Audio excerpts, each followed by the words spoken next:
Yeah, ever since I'm not in Play Versus anymore, I lost my League of Legends, like you get all the characters for free.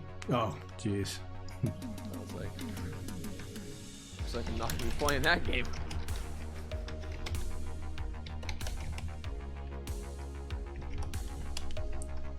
What's your ad on Twitter?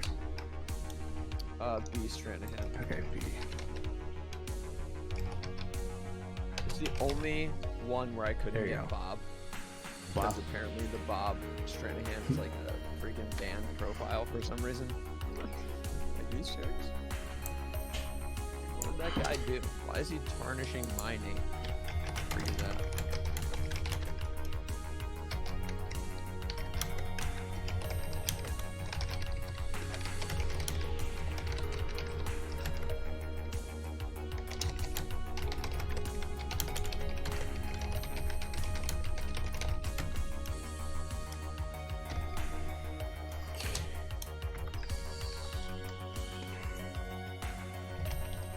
It was like even like setting up a stream.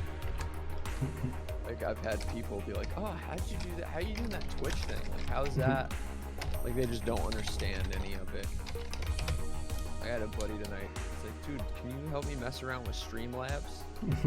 It's just little things that I'm like, "Yeah, I'm pulling off stuff that an average Joe probably it takes time to learn all that."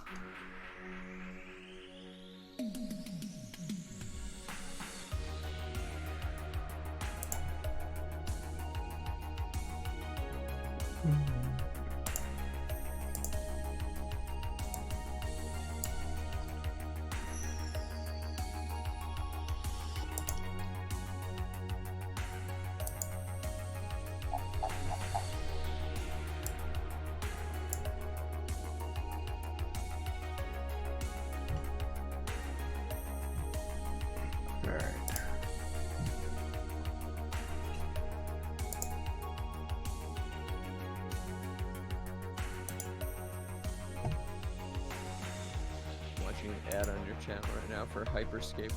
You ever play that game? No. I just downloaded it today for. I have not done it. Xbox just to mess around. It looks pretty crazy. Doesn't look like it's gonna pop off or anything yet. All right. Oh, there we go. Bob and Scott. See us. All right.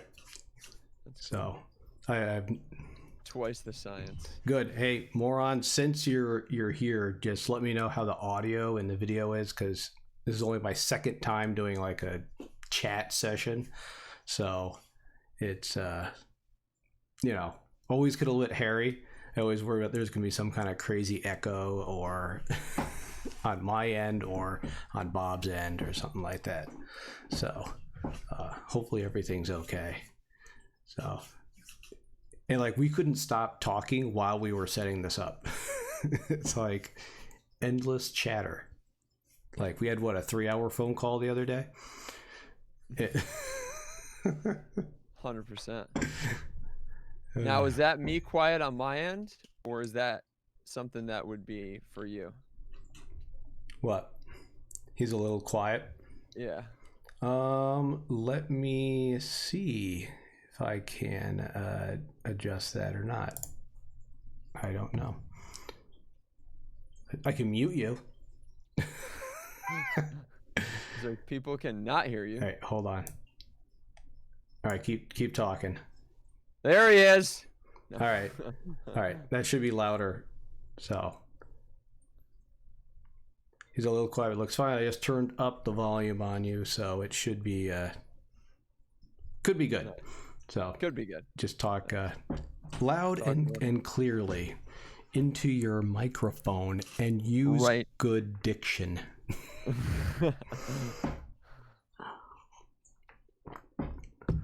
Funny. So anyway, Moron's here. He's seems to always be on my stream, which is awesome. So and usually these are interesting because it's so people pop in and out of streams all the time, so you always end up introducing yourself like 4 or 5 times during even like an hour stream. So you can go ahead and introduce yourself for the first time, Bob, and then I'll introduce myself as well. I'm Scott. I do coach esports at my school at Rensselaer, and I'm a science teacher as well. And Bob, what do you do? So I worked with Scott probably 5, 6 years ago at this point. Yeah. At Rensselaer, I was subbing there. This guy got me involved in seeing what was possible with esports, and then I went on to Green Tech, and then I'm working now at Mohonasen as a high school health teacher. And for the past year and a half, we've been in tournaments, and last year we were in the Play Versus platform for esports at Mohonasen. Started a team. We had a League of Legends team. So I've been coaching esports as well as other sports for several years. And then I recently just got the Hudson Valley Community College esports job. I fought to death, and I outgot the Scott. Scott applied for it, and I just beat him out. I didn't even apply. But I was hoping he wouldn't, because I didn't need that sort of challenge in my life. You know what? I did give a hard look at it, but yeah. No. So now I'm a college coach for esports, which is like a dream come true, just to make money and have the amount of kids. 12,000 students at Hudson Valley. That's a lot to choose from, and hopefully we have a good team. It's been booming in the nation. And then I'm a health teacher at Mohonasen, and I teach sports medicine as well. So loving that. So yeah. Now I have a few things I want to pick your brain about in particular, and I'm sure a lot of people, might be thinking as well. Not only about the start of the school year, which is like the craziest start of any school year ever, but about esports and its influence from even elementary school now all the way up through college and professional. But where do you talk to kids? I wonder, and I wanted to ask you this for a while. Do you talk to kids about their health in terms of them playing video games? So do you have a kid that's like grinding out 8 hours in like Rainbow Six, and you're like, look, you gotta take a break and hydrate? Do you talk to kids about that in school at all? Like, I think back to when what games were popular when I was like playing at like my peak of just hours and hours a day. And when I was in high school, like middle high school, it was Halo. And we obviously have Infinite coming out in 2021. And I remember grinding out like Halo 3 for like 12 hours, just nonstop. And I'm like, yeah, that probably wasn't the healthiest thing, like I would grind out like Saturday, Sunday, and then it would be hard for me to like walk onto a bus on Monday morning. Like it would be, I would sat in a chair for so many hours that getting up to get on and walk onto a bus, I would like almost like I'd be like, this is crazy. Like walking, what is this? I don't even know. I think a big reason why I got hired at Hudson Valley was like the mental health side of it. So it's like you have the physical health, where it's like, are you sitting around all day? Mm-hmm. And then you have the mental health of it, where it's like, what are you doing? Like, are you just stressing yourself out, losing your mind, trying to grind to get to Division 1 in FIFA, or a certain gold thing in League of Legends or whatever?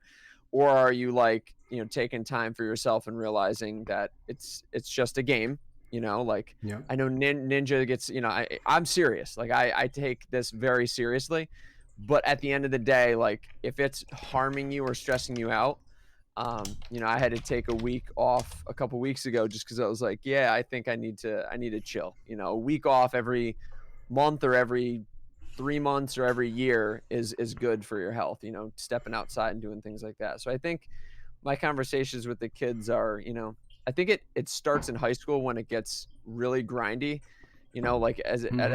a, when you're a kid, it's more like, I don't want to, be with my brother or sister right now, so I'm going to take out an iPad or an iPhone and play those type of games.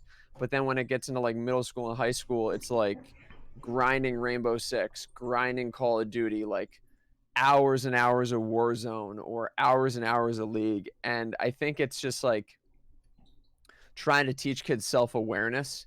It's like getting them involved in other activities. I think the Hudson Valley AD told me about. Hudson Valley has this thing called the Volt, the Volt app, that is like, it has workouts, it programs workouts and stuff.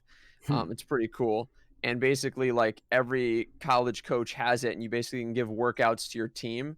And I think it's important to like have that as be an aspect of esports as well. As like, are you lifting weights? Are you going for a jog? What else are you doing? And I think as much as it Hmm. is a sport competitively, it doesn't really engage. We're not doing VR, like treadmills like we are, in the futuristic movies where they're Right. running around as and in Warzone. It's like you have to move and you have to do those things.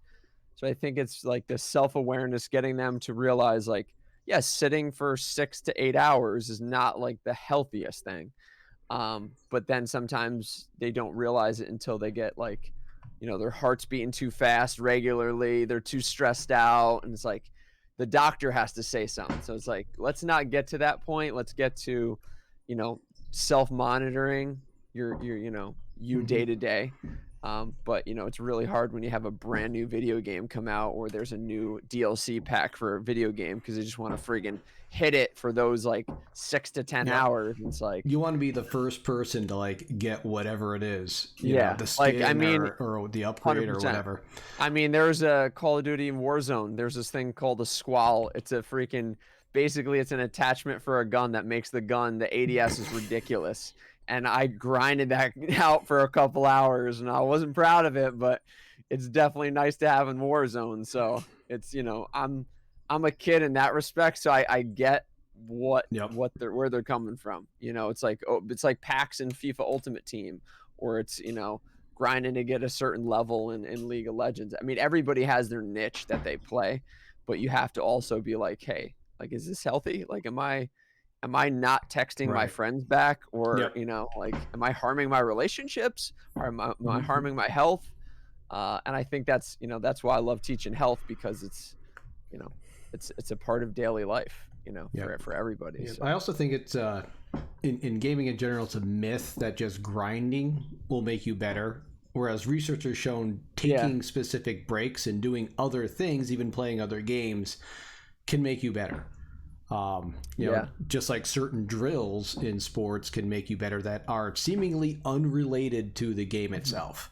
Rather than Um, just playing pickup, like right. playing pickup basketball isn't making you a better team player. It's just you're playing, it's like if you grind out something, it's like the book Deep Work. It's like if you're not focusing like on this specific thing and you're just doing it to do it, it's Yep. like you're not getting any improvement. You're just doing it to do it. It's not helping you.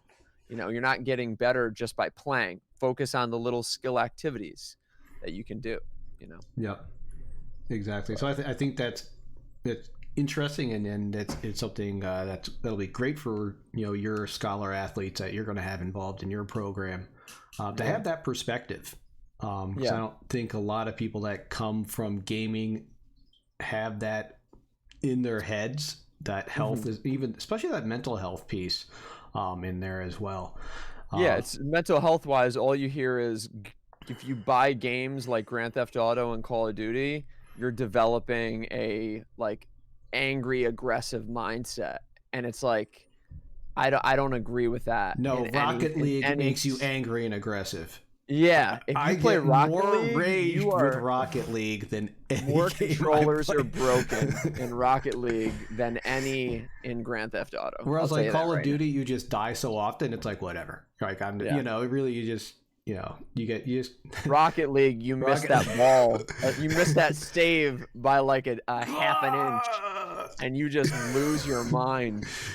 That's why like I have such respect for the patience of high level Rocket League players, because I would have like not been able to do that. I've been playing some Rocket League lately, and I am not good, but I respect really good players, and but it is fun to me. There's a huge learning curve for that game. I mean, there's for a lot of games, but Rocket League in specifically, I think it's like the level of skill it takes to like fly through the air and like make a goal. I mean, you have to get a lot of hours in to get to that point, right? It's almost like Fortnite in building, where it's like that like extra like level where it's like, I see a car driving straight on the ground. I don't see a car jumping off a wall and banking, and I'm like, Yep. what the freak am I looking at? Well, I mean, it's Okay. really fun, and watching the high level players, it's very exciting. But Hey, Lantern Noir, thanks for the raid. Appreciate it. Welcome. We're having a chat here tonight. Myself, Scott, teacher, science teacher, and esports guy, coach, and Bob, he's a health teacher, high school, and esports coach. The new and first esports coach for Hudson Valley Community College. So, and thanks for the follow there. Awesome. So, big conversations going on here. So we talked a little bit about health. Now let's talk about a little bit more about that mental health piece. Now, this also goes back to regular coaching. Like you've coached a lot of different sports, right? And I find within esports, a lot of the coaches, like I coach modified wrestling as well. A lot of the coaches in each sports coached more traditional sports as well. I find that over and over and over again. And I think some of that comes to being able to work with youth, with kids. And there's the physical piece, and there's that mental health piece. We call it that now, but back in the day, you just said being able to work with kids. Which of those types of skills do you feel transfer well to esports from being able to coach regular sports? When I think about it, and I talk about this as kind of like the tough thing with esports, because when you look at esports, you have the professional level, you have the professional leagues, and then you have collegiate, which is just starting really, and then like in a mass scale, and then you have obviously your some high schools, and then you have some clubs and things like that. But a lot of it is just they play by themselves, they play online with their little niche of friends. And it's tough because what I see at the professional level is such like toxicity, and I think it stems a lot from mental health, where it's like this person doesn't get along with this person, so they just leave. This person wants this, and it's such a toxic environment. So I think the thing from like other sports is, dealing with youth and handling personalities, I think is the biggest thing, because there's a lot of people that as adults, you're like, yeah, I probably wouldn't hang out with this person. Well, you're gonna coach them. Like you might not like them when you're a kid, but you're gonna coach them if you want to get into coaching. So it's just understanding that. I think it's being empathetic. Honestly, I think it's really being able to say, I've walked in your shoes. I've done what you've done in some capacity, whether it is play a different sport, or whether it is coach a different sport. Like I never did track in high school. I never did tennis and baseball in high school, but I've coached them. I think it's just dealing with personalities, being empathetic, understanding that esports is definitely its own beast, just from a perspective of when you are running after you're running in a race, or you're wrestling or something, there's a lot of physical exhaustion and emotional exhaustion. When you're playing a game, you don't have that like physical, I just ran a race, so I'm tired aspect to it. It's more like, I just stressed myself out really hard, and I might have just came up short, and it's just like, I think mental health wise, esports is so much different than any other sport.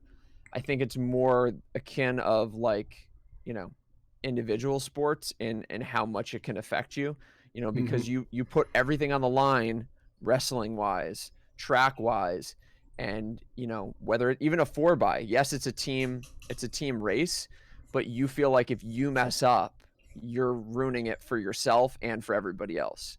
You know, if you're playing Overwatch and you did something to lose a point or something, you're going to feel it, but you're not going to have that, oh, I just ran a race, so I'm tired anyway aspect to it. You're just going to be like, I just let my team down. And you're just going to get super down on yourself. So I think as an esports coach, it's like you're a mental health coach. Like you're like, you know, you need like a minor in psychology to deal with people that are doing these stressful games, because it's not just a game. You know, as fun as it is, and you can say it's just a game, it's not a game to these to everybody. To me, it's not. You know, if I lose a FIFA game, I take it very seriously. Well, I don't take it lightly. So I think mental health is such a key component, and I yeah, think that's going to be the biggest challenge with high school yeah, esports coaches, that they don't realize. You know, it's important. yeah. And I think, you know, there's always that statement, it's just a game. In a sense it is, but at the same Mhm. time, when there's, you know, thousands of dollars in scholarships up for grabs, Mhm. or, you know, professionally being an esports coach, which is a paying gig, you know, Mhm. that's real money.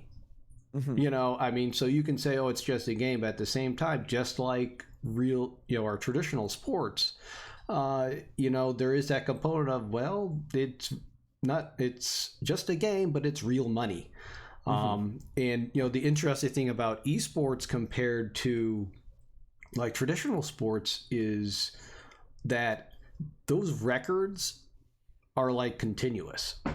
right? Like if you're, especially if you're playing on your own account, like that account, that kid could have started playing in seventh grade, Yeah. right? And Yeah. and that record, you know, continues, you know, up through, you know, college, you know, so, Yeah. and professionally. Um, so you could, you know, make another account, I guess, and go on. So, but I think that's interesting because they talk about your brand, and this is why the NCAA doesn't really understand esports either. They're starting to Mhm. get it, but your brand could start when you're in seventh grade. Yeah, Yeah, I think that's crazy to think about. and I think Yeah. this goes to when we talk about that mental health piece as far as toxicity and who you are in a match and who you are when you are on Twitch and Mhm. who you are on Instagram. You know, coaches and recruiters, teammates, you know, see that, and I think it's something that kids, especially if they're serious, really need to look at. You know, if you're just screaming and yelling and cursing all the time on your stream, and you know, not being a nice person, basically, then you know, I know as a coach, you know, you would probably look at that and be like, I don't know, I have this other kid that's just as good, but Mhm. seems to be a bit more of a team player. I mean, Yeah. is that a fair assessment? If there are, you know, people watching this right now that are kind of like, oh, I see Mike Crossman's in the chat. He agrees, I'm sure. Yeah, he shout out to him and his app, you know, the Claim to Fame app. You know, it's like you said, it's like brand awareness. It's like you're not LeBron James wasn't a brand when he was a seventh grader. You know what I'm like, he wasn't a brand. He was a Hmm. great player, but he wasn't a brand. You know, like these kids brand themselves as seventh graders, as eighth graders, as ninth graders, as the whatever personality that they have.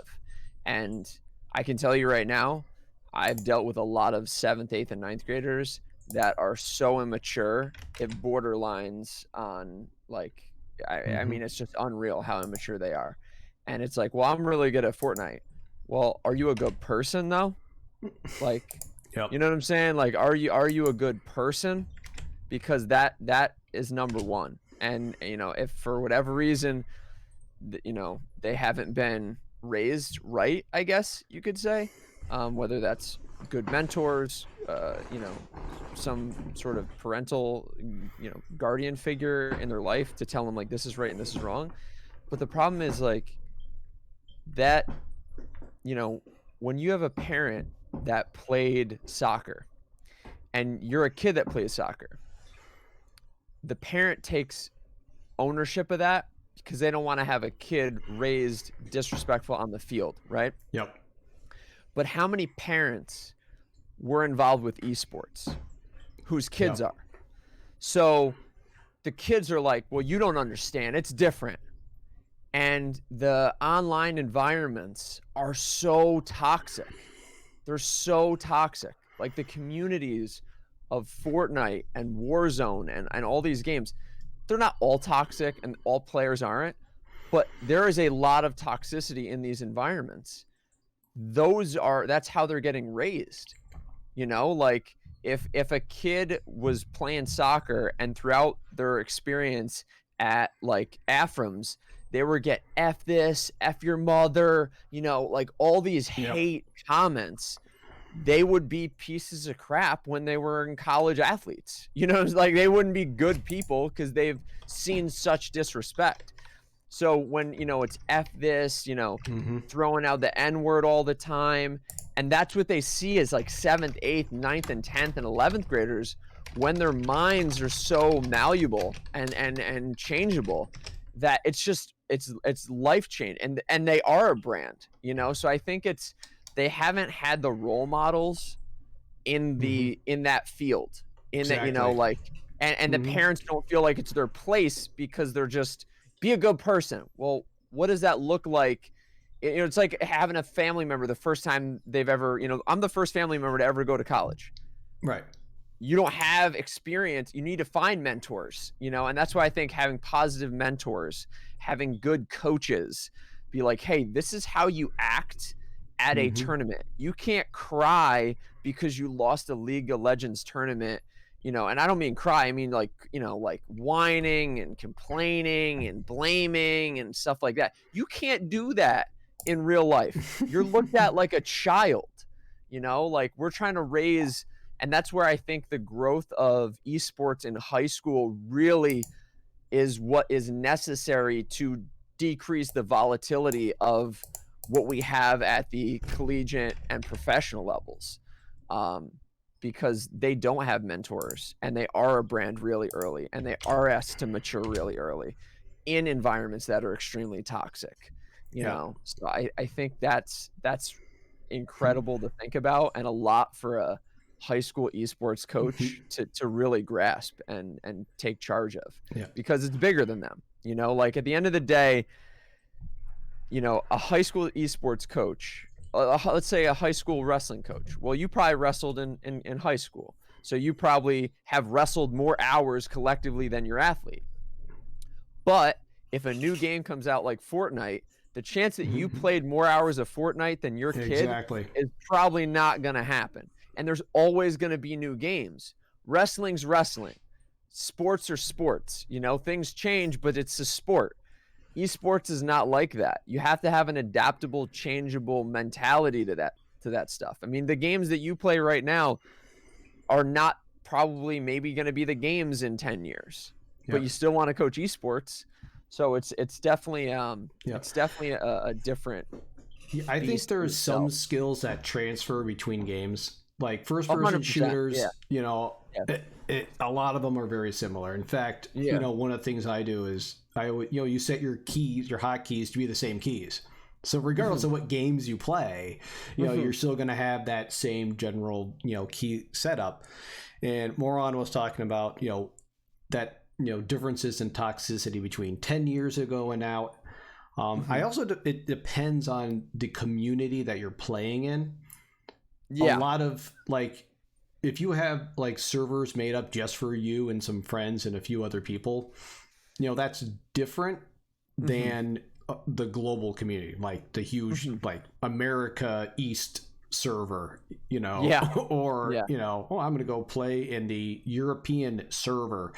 It's different than like, hey, I'm gonna make this Minecraft server and you 20 people can come in here and play. It depends on the community surrounding the game, and that's why it's best to kind of, especially with school, I like when they play the team sports to just go in and chat with your teammates. Turn off the chat from the other team. Don't, ignore it. You're just going to focus on your chat with your teammates. And I think that's the best way to go. Once you start, going in and picking up the extras, if you're missing one or two players, then you start seeing that toxicity because you don't know who you're picking up. So you don't want that. And it's the space. It's you not knowing what the other person looks like, so you feel like you can say whatever you want. Exactly. That's why I like the face-to-face tournaments. Unfortunately, those aren't a thing because it was nice to see, oh, that's a person. Yeah. Maybe I shouldn't, this isn't insult like a them. computer. Like this is a real person with real feelings, Yeah. That's why I liked when Boise State would host like schools to come in. It's like Mm-hmm. college esports. Yeah, like it's on Twitch or it's, like, oh, we're facing so and so from wherever. Yeah. And you can get way more games in because you don't have to travel or do anything like that. But like just having the opportunity to see the people in person, you know. And I think it goes to, that's why I want to do a lot more things as we have more teams locally, because as cool as it is to say, yeah, we played a team in California. Okay, you can do that, but you have the time difference, which is a pain in the neck, and your kids don't know what that school is. Whereas I know for my kids at Rensselaer, if they're like, hey, we're playing Maple Hill, then all of a sudden it's like, oh, we know those kids.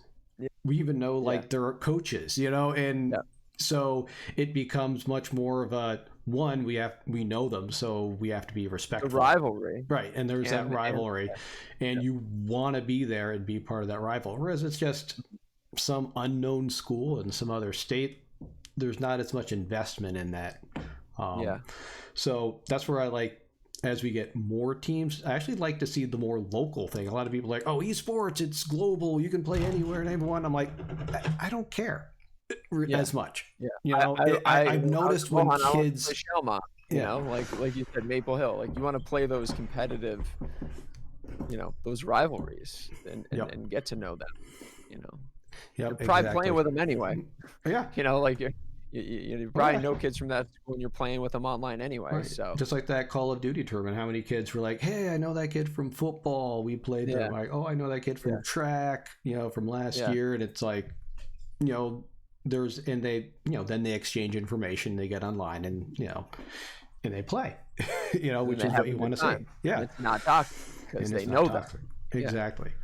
Yeah. And I think that's one of the big mental health pieces, especially when you try to get young women involved in esports, where there's a huge challenge, especially like 8th grade boys are just balls of testosterone and spit. I mean, they're awful people generally, and I don't blame any of the girls, for not wanting to become involved in my program or any esports program, because 8th and 9th grade boys just are, they don't get it yet. Yeah. They're not all like big fat jerks. Don't get me wrong, but it's really tough, especially when you're in It's emasculating if a girl beats you in Fortnite or in Madden or in FIFA. And it shouldn't be, right? Yeah, it shouldn't be. It should be another person beat me. I want to get better and improve. Right. So, and that's one of the things that we have to consider in our programs from 8th grade all the way up through the collegiate level. And gaming can be extremely sexist, unfortunately. And it doesn't, and you would think it'd be democratizing, but it's not. It's not. And I was on my soapbox earlier on a Discord where I was talking about League of Legends, and I'm like, poor kids don't have computers. And you can tell me you can run it on like a Raspberry Pi. That means nothing to them. Yeah.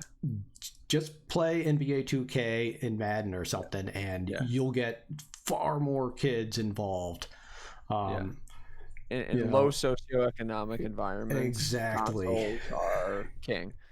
Just from the perspective of even if you can't afford one, somebody else has one. Yeah, and those kids from your wealthy suburban districts, guess what? They have consoles too. Yeah. So it's not like they don't have them. They just have everything. Yeah. So, so that was like my soapbox I got on about, and I know Jade at Gaming Insomniacs has talked about that before, as that's why he likes to do Call of Duty on Xbox and things like that, because it is more democratizing for a lot of groups. And I lament that, like, my one team I have is an Xbox Overwatch team. Do you think I can get matches for that team?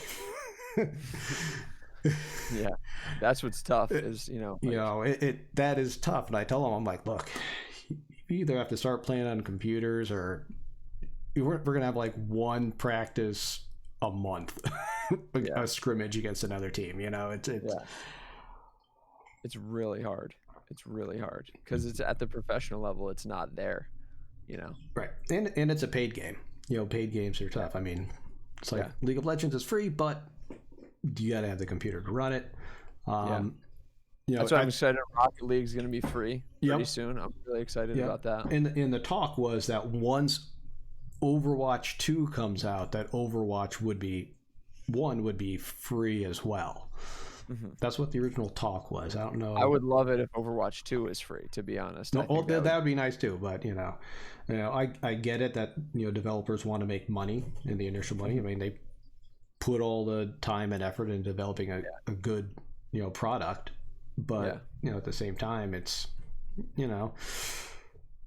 it's tough for schools in particular to come into that space and utilize it if there's a cost.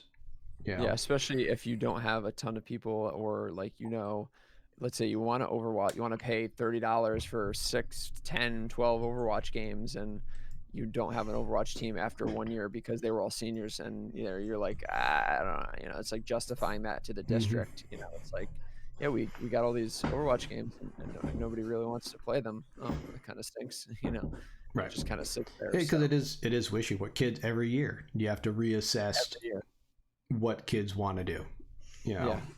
So you can't put a square peg in a round hole. If they don't want to play it, they're not going to play it. I've even had halfway through a year, I'll have a kid come up to me, oh, we really want to do R6 this year. I got this player, this player, this player. A week later it'll be like, hey, you guys still want to do this? No, we're really into this now. And you're just like, okay. Well, sigh. Well, it's like, I think esports, like, the comparison really is to wrestling and track. I think those the two closest like sports that you can really compare it to. But like, if you don't have a kid in a weight class, you can still win the meet.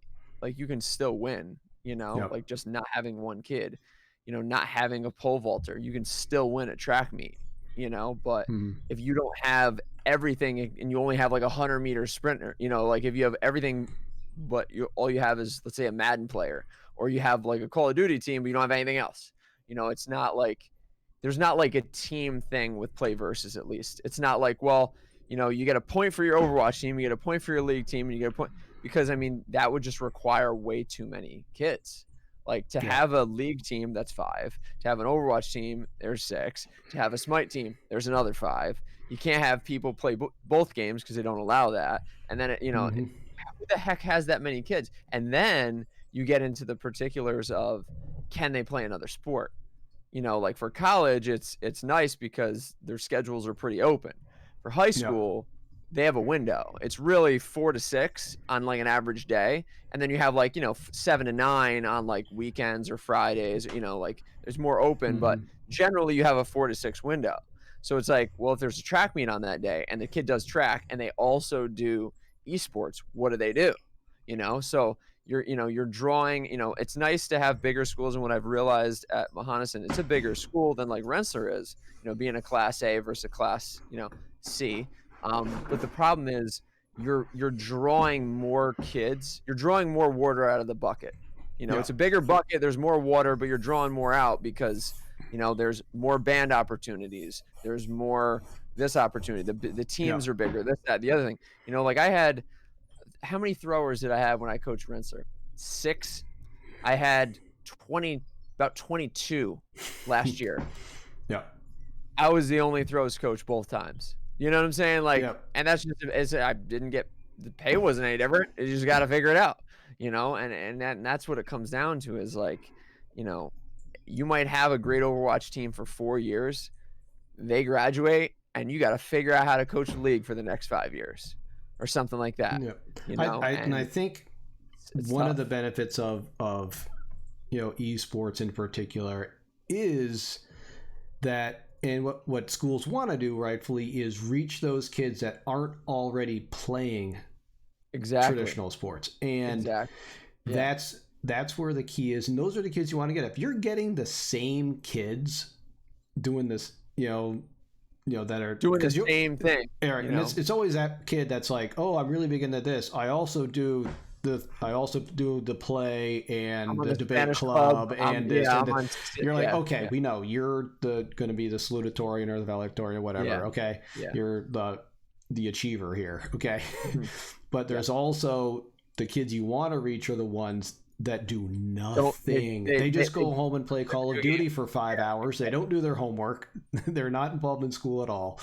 And you can hopefully reach those, but it's tough because you got to sell a school program versus them just hanging out, eating Doritos and smoking weed for 5 hours. That's hard to compete with. You're selling a program on the back of students that aren't involved already. Like you're saying, oh, I'm going to sell it to them. I'm going to convince them to show up and come to school and then be able to do that. Yeah. And usually it's the peer pressure is what helps, because kids know who the best kids are for a game. Yeah. They're like, oh, you got to get so-and-so. I'm like, so-and-so? They haven't been in school in 2 weeks. Yeah. That's because he's at home playing Call of Duty. You know why? He's grinding out Warzone is what he's doing. That's what, So, there's that group of kids that you're trying to reach. And then there's the kids that are oftentimes, on the spectrum or differentially abled, where they can't really socially or physically participate in sports to some extent. And I've had success with some of those kids as well in the program, and those are the kids that you want to bring in. But it can also be a huge piece for you of establishing your culture as a team, which is the hardest, or your club is the hardest part, because those vulnerable kids aren't going to show up, if they feel bullied, picked on, hazed, if there's toxicity. They only have to see it once and they're out the door. Same thing with their parents, so it's tough. Exactly. It's still a nerdy thing. Like it really, like it's still like, I guess the sports depends on the game. Get a little bit of a pass for some of it. But you're right. I mean, it does depend on the game. Like, I mean, we had students that could probably have been ranked nationally, or at least, would be high top 10 in the state in League of Legends. And like, that's just like a nerdy thing to be, like, oh yeah, I'm really good at League of Legends. I might get a scholarship for college. Like that's the type of stuff that when coach isn't around, you might get bullied for, and that's not okay. But that's what exists, like if you're the best wrestler in the school, you're not getting bullied for being the best wrestler in the school. Like that's not a thing. But if you're the best League of Legends player in the school, you can get bullied.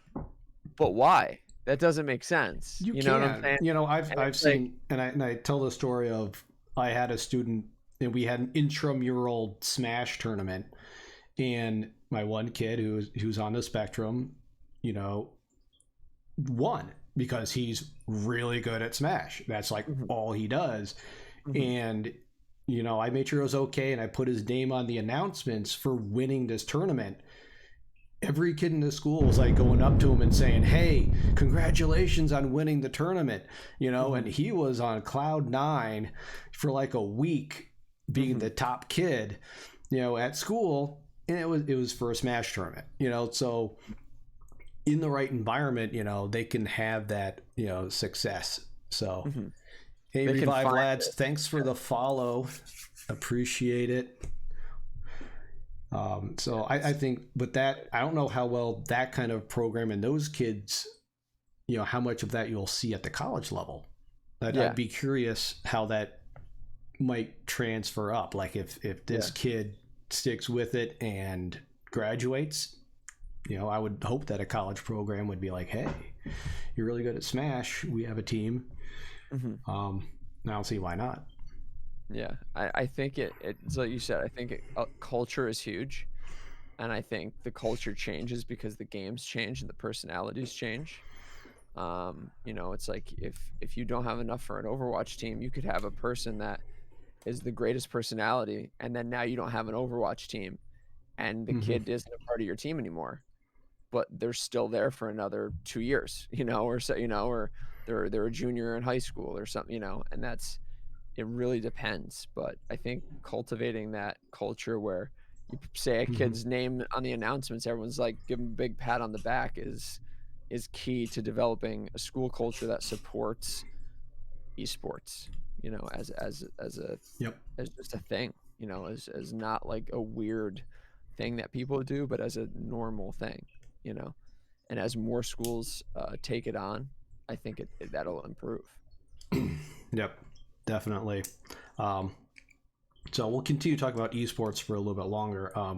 One of the things I've noticed, and you've been in the space for a while, and especially talking to like ads, our athletic directors and things like that at schools, a lot of people, at least in New York State, that are in decision making positions about esports have no clue what it is. I mean, do you find that to be true from Yep. people regionally at like BOCES, NERC, from administrators at schools to the athletic directors, and even your colleagues as teachers and other coaches? There's just downright misunderstandings and hatred. Yeah. For I mean, I know teachers personally that get video games. They hate it. They think it's oh yeah, I know a some bane too. of existence. And I'm like, We don't have a you computer don't have or anything in our house at like all. the closest thing to that is like, yeah, I don't like football because it's like injury prone type of thing. Yeah. Like, what other person or adult hates a sport? I hate track.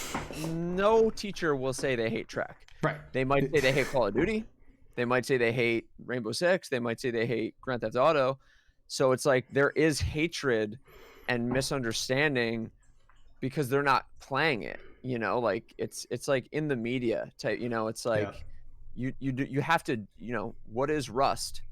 What I could. What is Rocket League? Well, it's RC cars and soccer.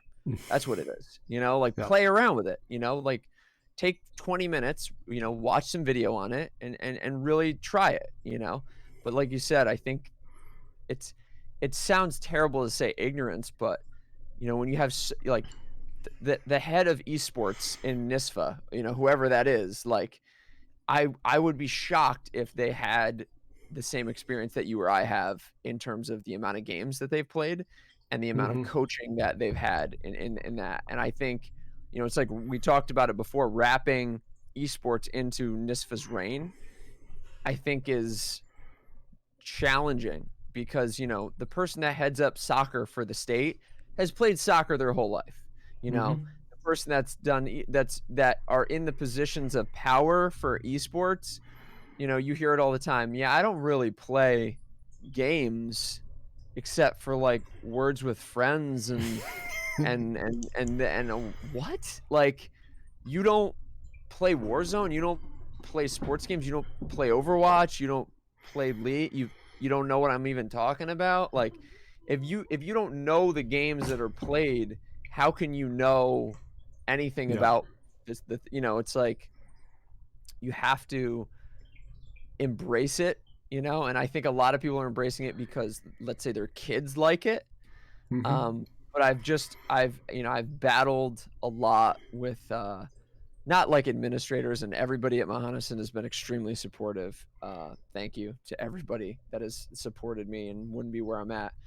But I would definitely say there are people that I've seen that just don't know. And it's not that they're not willing to learn, it's that they're satisfied with what they know. And it's outside of the box thinking that challenges the norm. Yeah. And, if you just got a job and you don't want to speak up because you want to keep that job, you're not going to try to get Rainbow Six or Call of Duty or, you know, Overwatch even, or Fortnite, because there's guns. There's guns in the game, you know, like Yep.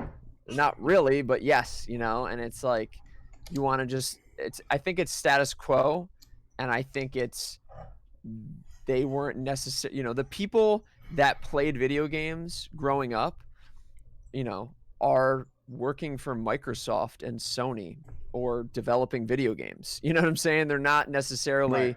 high school teachers Or in the education space. or in the education space. You know, Right. they're really, I'm not saying, I'm just saying the majority. You know, if you're an adult and you've played video games your whole life, you probably are in some sort of creative space, not necessarily education.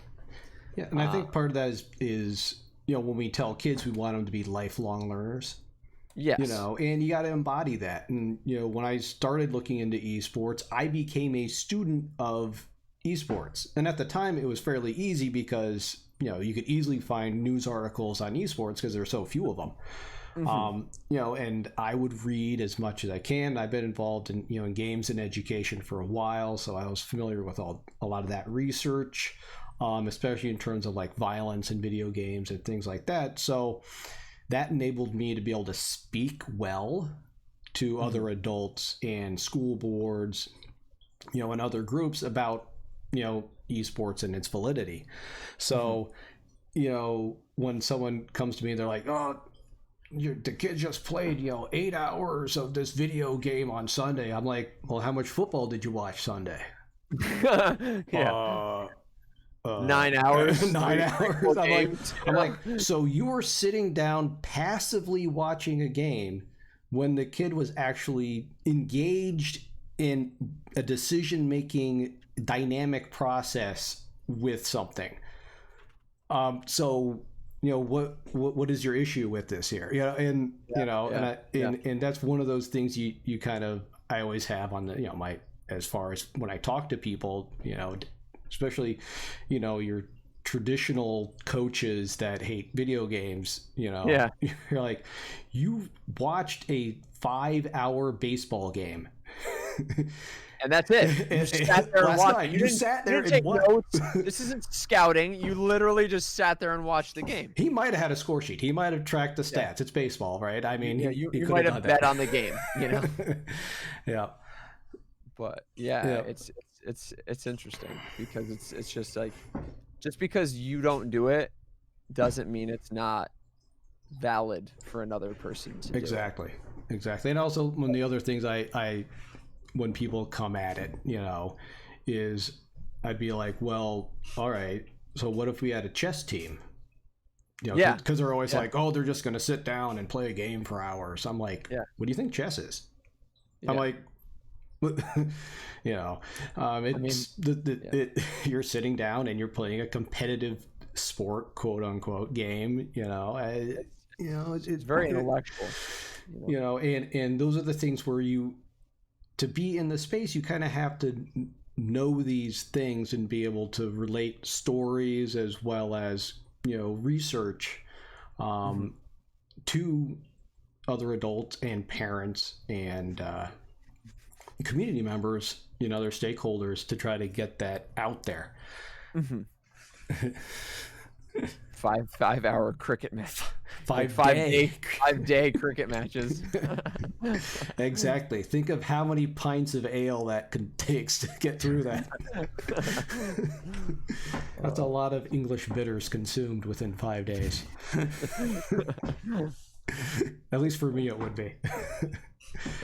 But exactly, that's the point. It's like, you know, like, don't poo-poo me, you know, for playing, you know, 2 hours, or your kids for playing 2 hours of video games a night when you sit there and watch Home and Garden Network for 3. You know, it's you're just watching right. other people buy houses.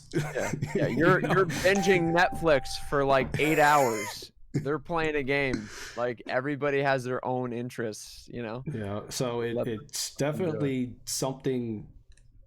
And it does bother me that there's a lot of like that ignorance, like you said, where you can't even be bothered to go into the space. And I usually gauge people's experience in Um, 8 hour yeah.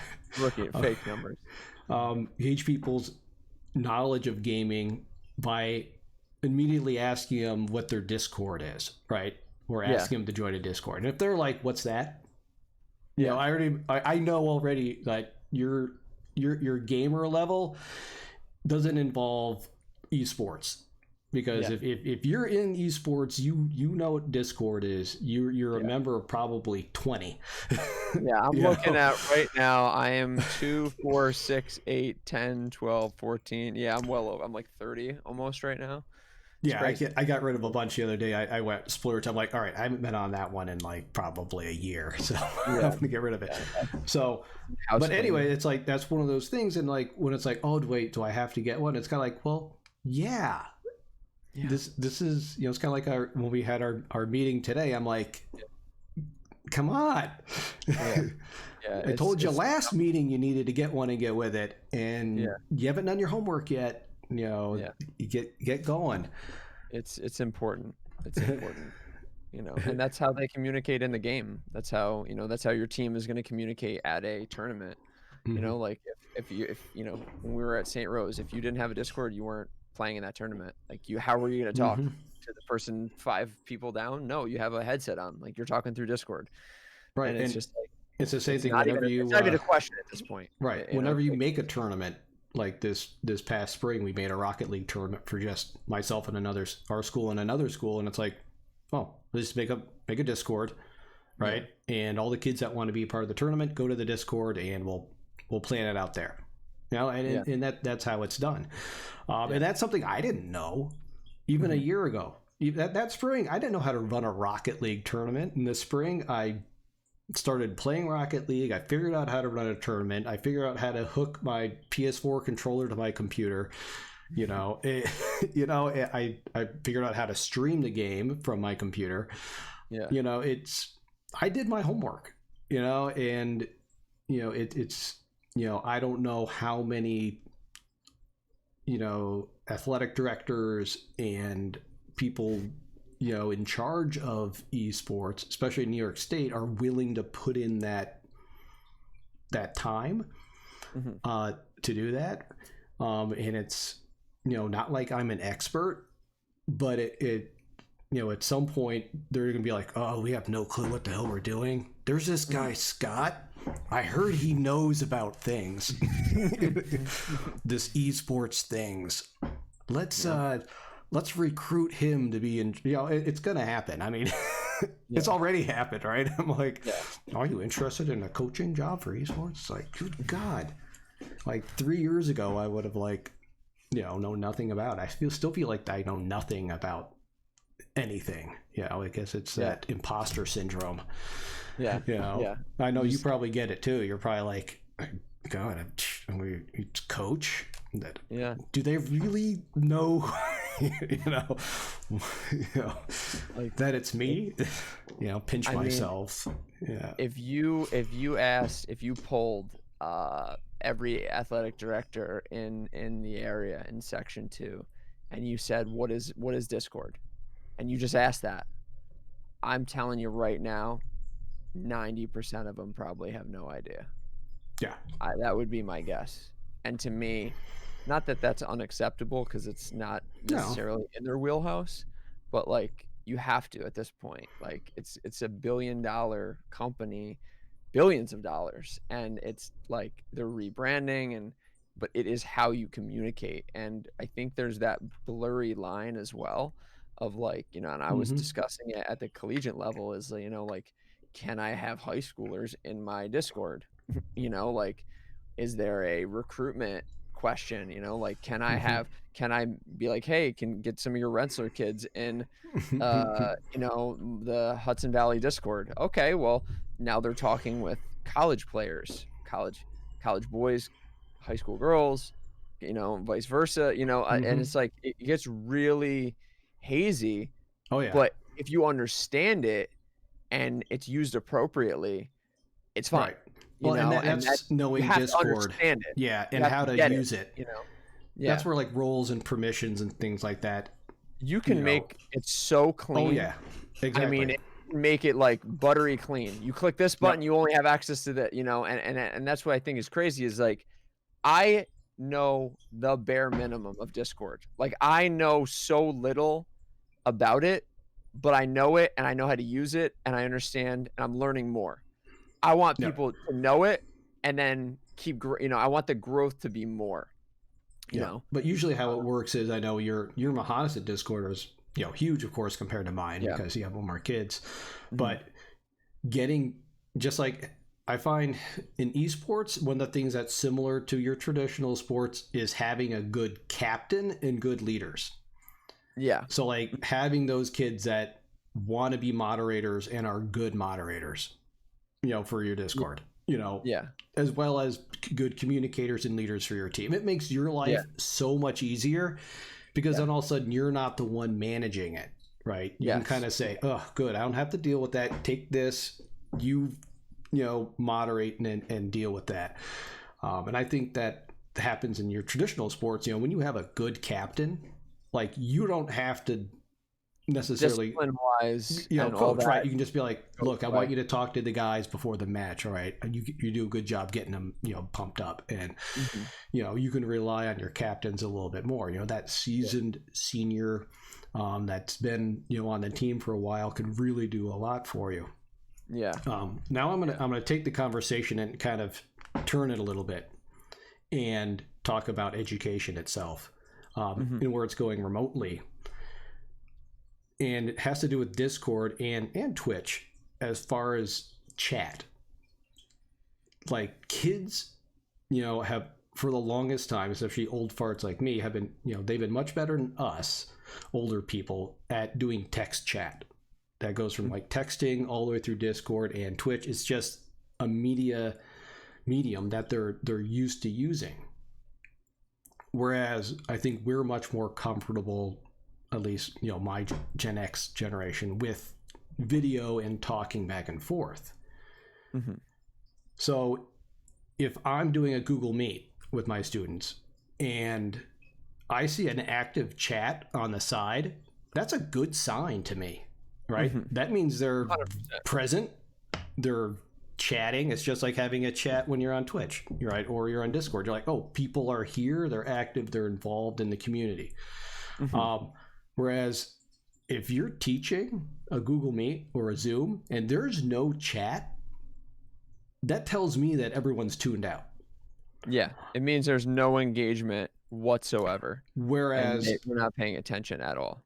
I get the feeling that a lot of teachers in Google Meets and in Zoom, they're doing their distance education, they feel that the chat is somehow distracting for kids. Mhm. So I think that's an Yeah. interesting conversation to have as far as, is it distracting? Maybe are they right to some degree? And to what extent? Maybe it's like, what is the content of the chat, when kids are on there? And how can we encourage that type of community interaction and chat in your distance learning classes that Mhm. you would have on, Twitch or a Discord? Yeah, like I kind of know what is going on with you guys just 'cause from my dad and hearing what is going on in terms of school. Like we have it seems to be we're going to be probably like hybrid where it's half and half, so it's half Mm-hmm. go in and then half are literally on our Chromebooks on the screen and we're interacting with them and I'm just today I kind of really realized like how do you interact with 14 students in class right in front of your face that are social distanced but then also interact with that same amount of students that are on your Chromebook. You know what I'm saying? Like, how do you have Mm-hmm. that interaction? Do you make sure that your chat is active? Do you ask questions?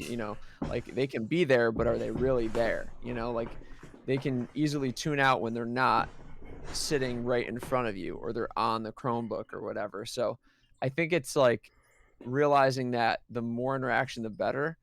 Mm-hmm. But sometimes like they you get these kids that just do stuff because they want the attention and they can't get the attention if they're on their Chromebooks. So they'll just post something crazy in the chat. And I think that's where like Discord comes in that's really nice because you can literally shut down Like a kid will say something and I'll have a bot that'll shut that kid right off, and I don't even have to Hmm. worry about it because the bot deals with it. So I Right. think like, I'd be nice if we use Discord in school, to be honest, but I'm sure there's some Ed Right. Law 2D that shuts it off.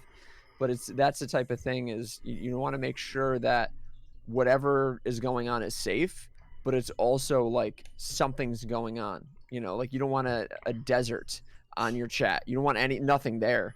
It's like my first day at Mahonison, I asked a question and I heard crickets and there was nothing. I was like, you don't gotta have any questions, like and it's like not giving them prompts, not giving them, hey, do this, like let's start here. I really think that's important with getting Yeah. them to understand, what is the etiquette of a Discord, what is the etiquette of a Twitch, what is the etiquette of a Google Meet, what is the etiquette, what Hmm. should you say, when can you say it.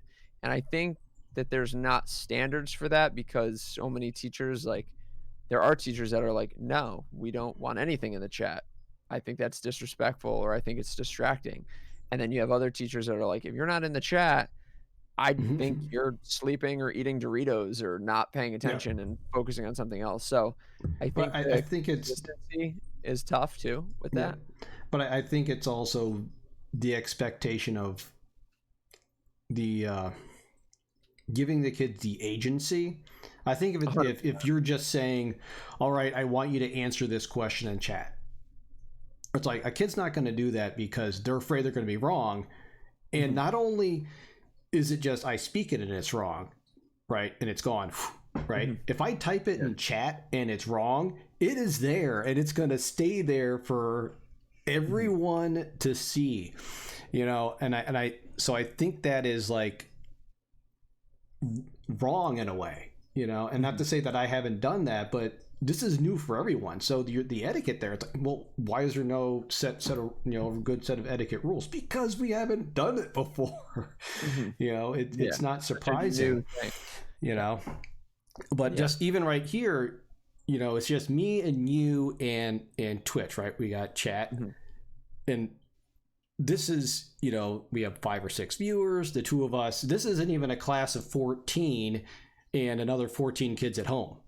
And Mhm. I can't even keep up with talking to you and the chat, Mhm. right? Yeah. And responding to it. Yeah. And so I'm trying to read that right now. And this is why it'd be difficult to do. And this is why my thinking is why you should have moderators for your chat Yeah. in your Google Yeah. Meet or your Yeah. Zoom. Yeah. Right? You should have some kid sitting there moderating the chat Yeah. because you can't be two places at once.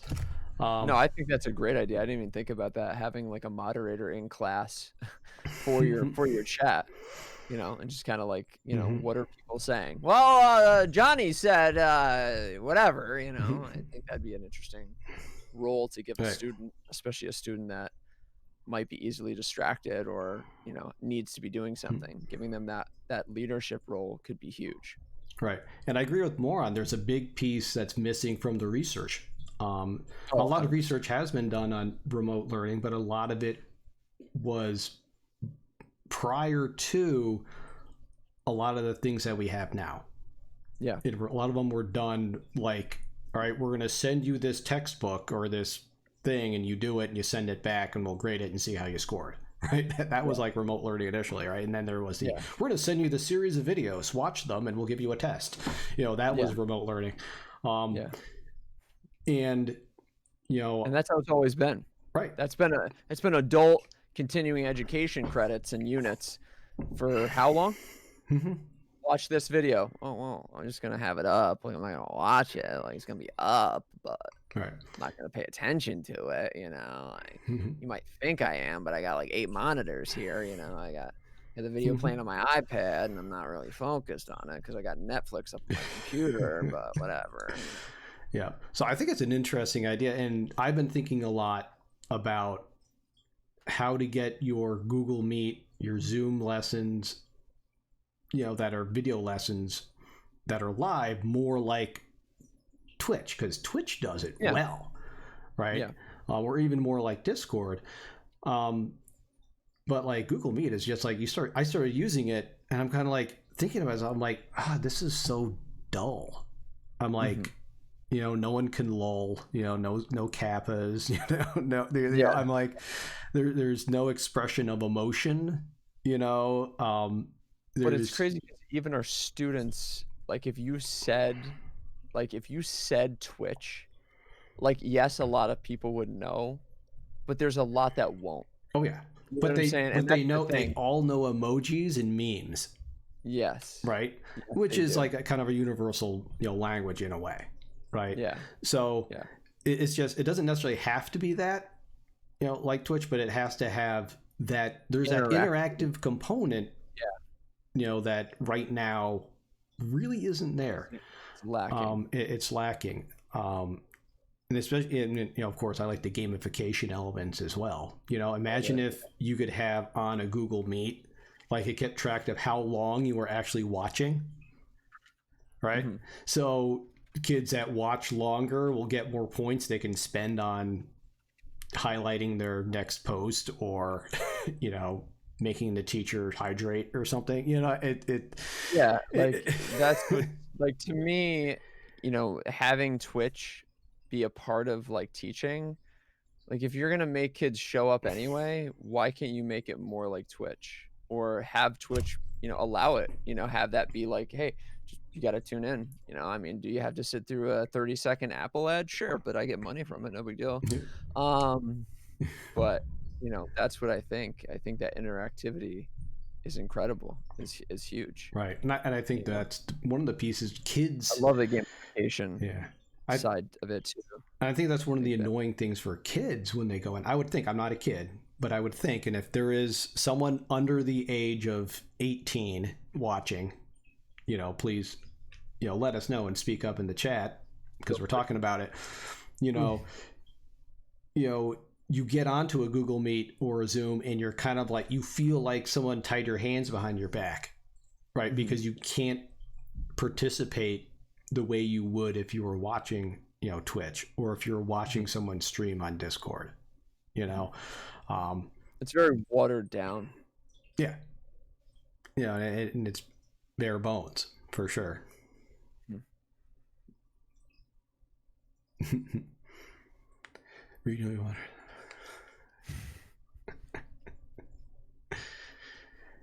Yeah, I have two monitors. We were talking about this before we even started streaming tonight. the number of monitors. Get It's just monitor you need envy. more. Yeah. You need more curved, you need more pixels, you need more everything. Just so I can like aim and miss in more places when I'm playing a game. you know.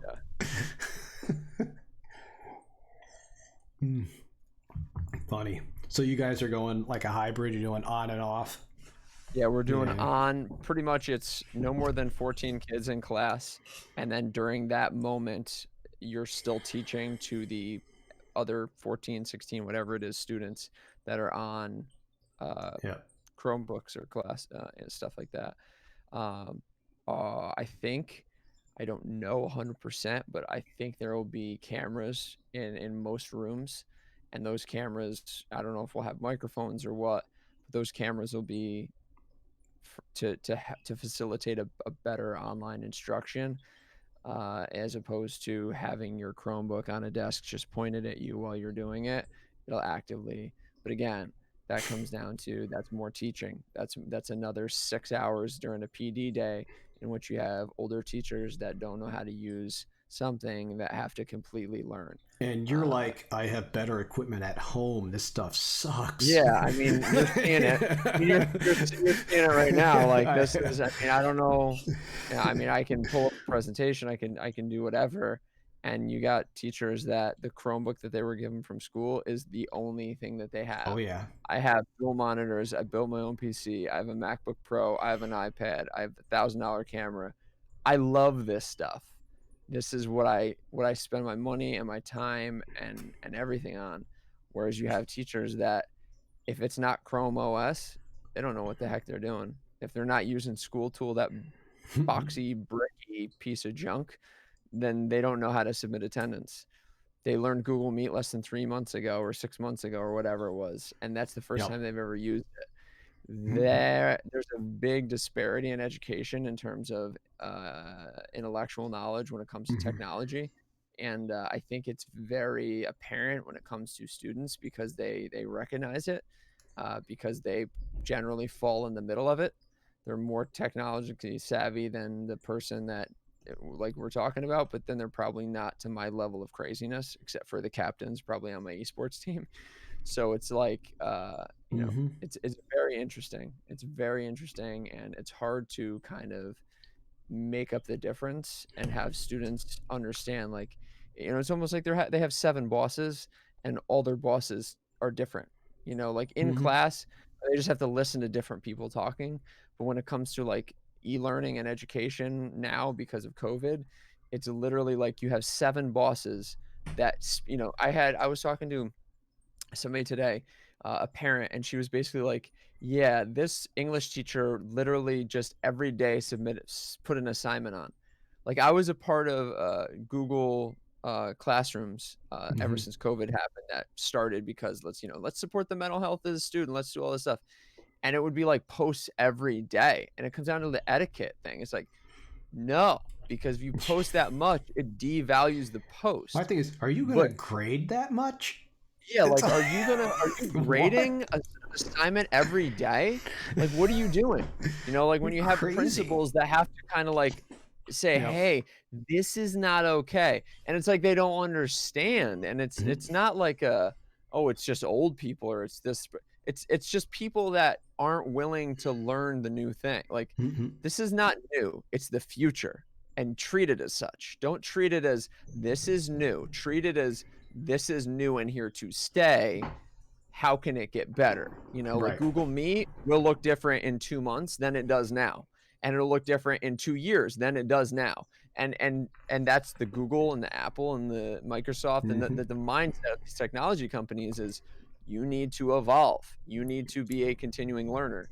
Yep. And like you said, isn't that something that we're trying to teach our kids is to be continuing learners, you know? And I think it's hilarious to Yep. me because I can tell you right now, I've had many conversations with fellow teachers, and it's like, yeah, we're not going to have like probably sports like probably for a long time. We're not going to have, like I would just kind of like riddle things off as just a health teacher because it's funny. Mhm. People think, "Oh, you're just a health teacher." This is my Mhm. soapbox, but it's like, "Oh, you're just a health teacher." Yeah, I'm not Dr. Fauci, but I can tell you right now, I read a lot of health articles and I can kind of predict stuff. And I can Mhm. tell when it was in January, you can ask my students. They were like, I was like, "Hey, it's going to be at least a year before we even look somewhat normal, like somewhat normal."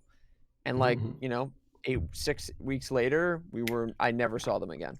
Mhm. And it's like this is a once in a generation type of thing, hopefully, but it's something that you need to be prepared for. Don't resist the change, but then Yep. you get people that embrace the change, but only embrace a certain thing. Like it's like they're like, "Well, I'm going to," and they go all in on like Google Meet, but watch Yep. Google Meet have a bug and it's like screws everything up, and they're like, "I know Google Meet. I do that." It's like, Why did great. I do all that training? You Why did I do know. all that training? Well, okay, it's like TikTok. How many people made TikToks the past whatever? If it did get canceled or does, I doubt it will, but let's say it did, what did you learn? Well, you got followers, maybe you got some on Instagram, you got some on YouTube, but you learn the process. It's like love the process, love the Yep. learning process. Don't It's not the outcome that you need to be satisfied by. It's the process of learning new technology, learning new things. It's like you said, like if you're good at a first person shooter, it really translates to other things, like use what you have and Yep. translate it positively to other aspects of your Yep. I life, think that's you know? also, as far as learning is digging into the fundamentals, Mhm. right? It's like you have to know the basis for how video works in a way. You don't have to Yeah. be like go into like real detail as like bit rate and stuff, but at least understand inputs and outputs and cameras and Yeah. things like that. So you at least and so you kind of understand, oh, there's probably in my new video software a button that enables chat. Mhm. it probably has a little voice bubble. Let me find Yeah. it. Yep, click, there it is. Yeah. It's things like that where it's the same for almost every product. And it's not like you trained on something and it's worthless. I mean, good God, they're all pretty much the same in Yeah. certain respects, right? Yeah. It's okay. All of these have a button so I can share my screen. It's like it's all pretty much the same.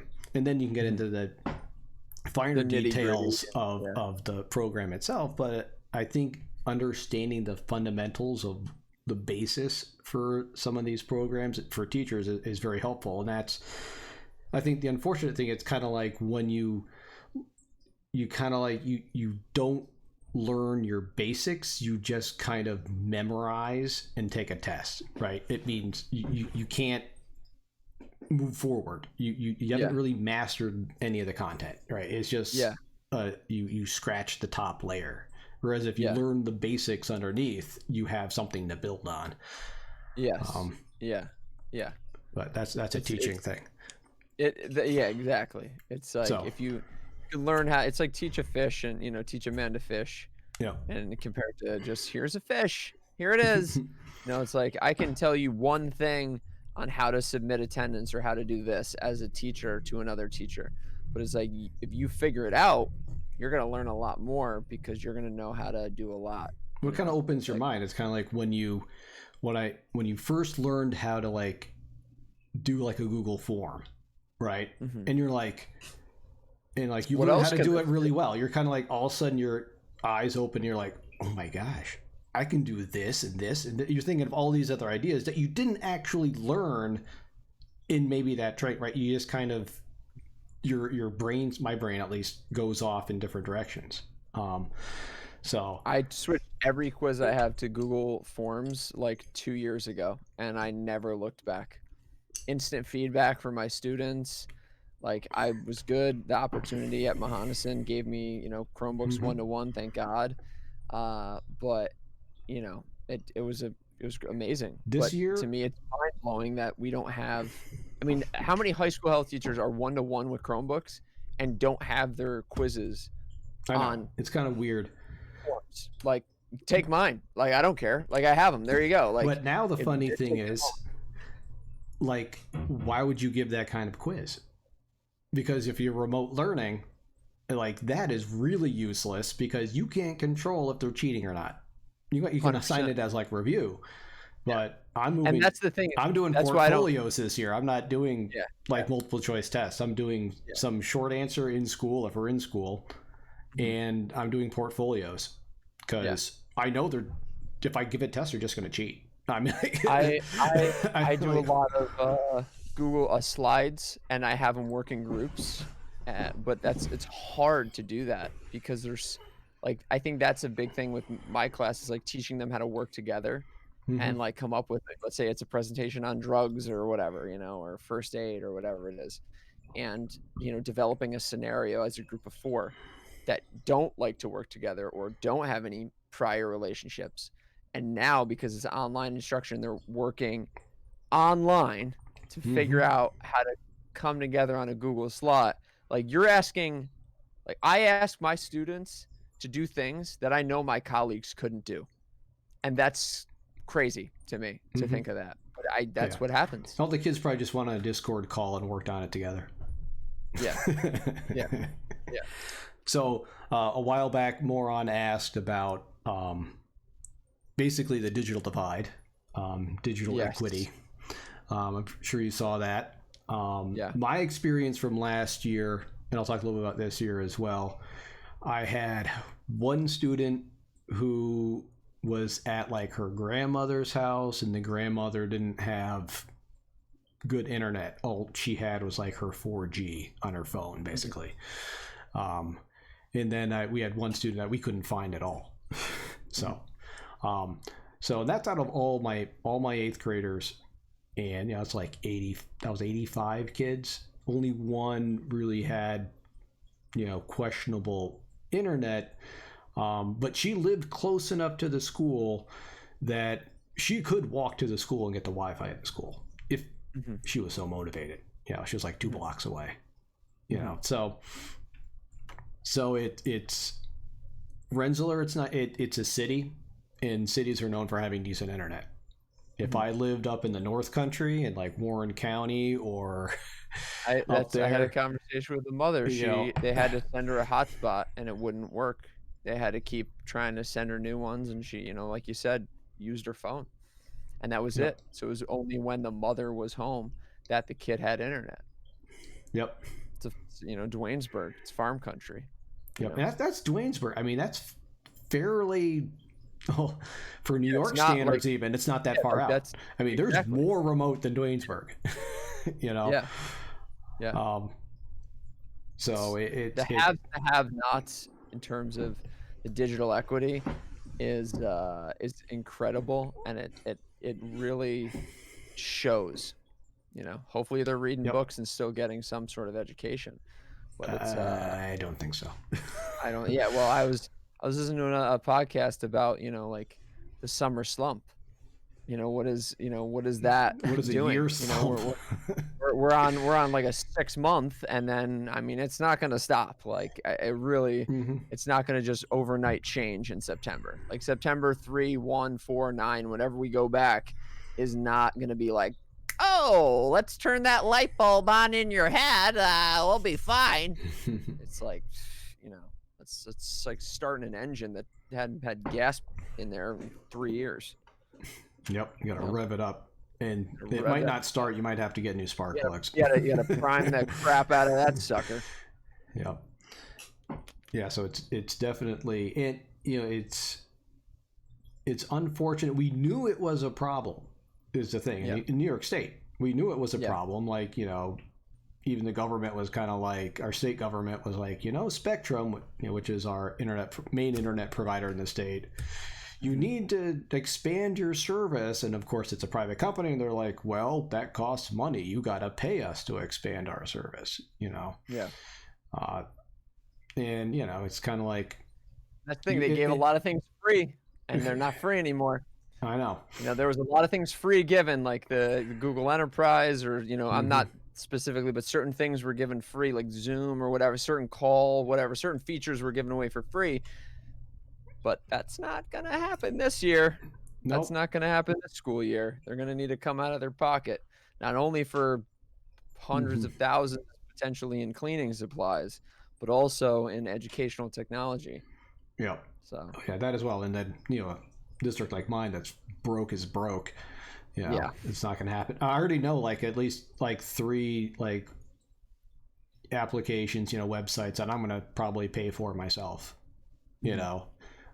So please, if you hit that subscribe button, give me some bits. All that money goes towards the stream and my kids, my education stuff. So all that is appreciated. That'll be at least $100-something in GimKit and whatever other sites that I want to have to pay for out of my pocket to use with kids this year, because I don't know.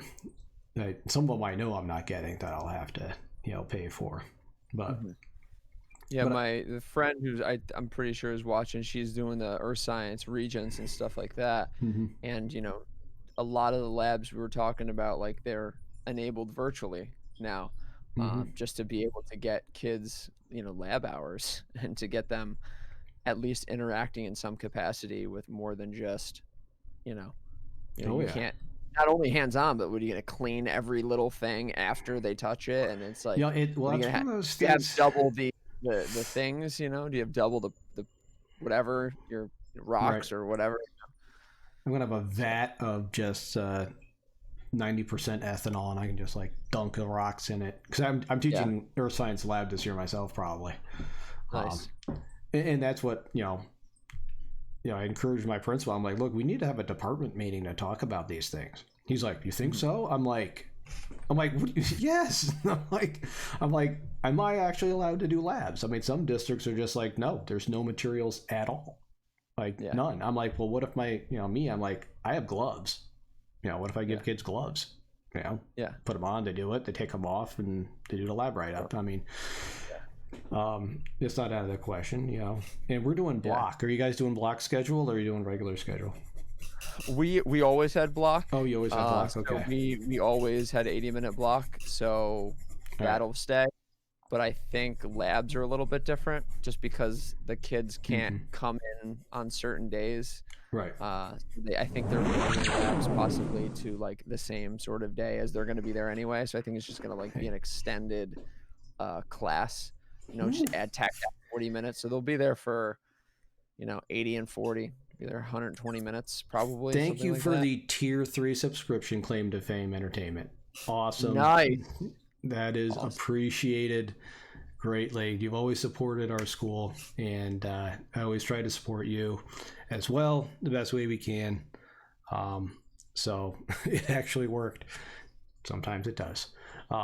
Appreciate it. Really do.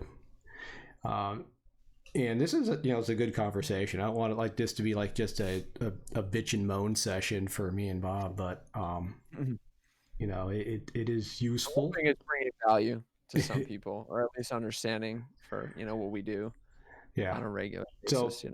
so this is our first year in a block.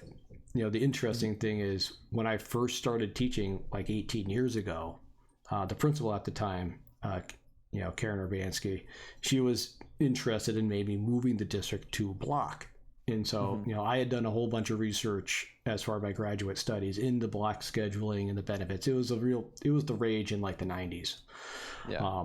and into the early 2000s.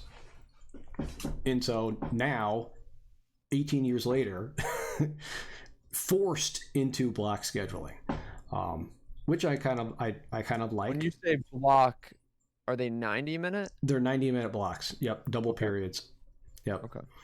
And so, I'm kind of in a way excited because with labs, like I was saying, I could clean equipment. There's enough time in 90 minutes that they could do a 20-minute activity and I could dunk everything in alcohol or wipe everything down. I could even wash everything by hand in a sink with hot water and soap. Yeah. Or as far as classware, if I needed to. Yeah. And then have it ready for the next class, block to come in. Yeah. So, for me, I could maybe manage that. If it was a 45-minute period, there is absolutely no way I could make that happen. There's no way. Yeah, like ours have been 80, which I don't mind. I probably would prefer 60, like if like on a regular basis. But I think 45 feels like nothing at this point when you've done 80 for a couple of years. But yeah, 80 is not bad. I mean, you really just separate it in 20-minute sections. Yeah, that's what I've been doing. Things. It's really just like, oh, we're in a 20-minute activity, 20-minute this, 20-minute that. It's really just about finding the activities that really work. And Mike Crossman subscribed for at tier 1 per month. Oh my god. Shout out to Mike Crossman, who did a fantastic job at MGX at Mahonison. Yeah. That was awesome. So awesome. Thank you so much. Appreciate it. Make sure if you haven't been by Bob's channel, I'll give him a shout out as well. I haven't done that in a while. So you can stop by. At least give him some bits. You're affiliate now, right? You got affiliate. Yeah. Yep. I got affiliate status because my awesome freaking esports team hooked me up with that. And some college friends were like, yeah, some students. It's like, all right, cool. Yeah, that was awesome. Cool. Yeah. So like I've been planning in block. I actually student taught in Guilderland, which had the block when I student taught. So I'm somewhat familiar at least, but that was like 20 years ago that I did that, something like that. So it's been a while since I've actually taught in the block. Yeah. But it's kind of weird that not only do I have to plan for, remote learning. Yeah, in person. But you have to and in person and block. So it's all like, let's add more stress. We're just going to take your entire teaching, life and just stir it up. And I have a class I've been taught in like 5 years. I got to teach again, so I got that. I got that going on too. So wow, and then all of a sudden, God forbid, hopefully, knock on wood, it doesn't happen. If there's a case, in Rensselaer County or something like that, and all of a sudden you're like okay, we're all online for the next week. Well, All right. that's what I'm planning know? for anyway. So I'm just planning for remote for the most part, with Yeah, occasional labs. Just to, because to you me. know it's going to happen. I mean, it's just a Oh, matter of time. I think late September, early October. Clip it. Um, no, but I think that's probably what's going to happen. Is something like that. It just when you can't stop air from moving, and it's not, there hasn't been that many studies of I touch this, it stays there. It's been more like cough, cough in the environment, and Yep. that's how it's spreading. And who knows about what airflow looks like in a lot of these schools. They can say it's great and this and that, but I don't know. I don't know. And schools are like, and people knew it. It's another case, kind of like the internet thing, where we knew it was bad, and now we know it's worse. It's kind of like some of these schools that were built in like the 50s and 60s that were never really updated around our great nation.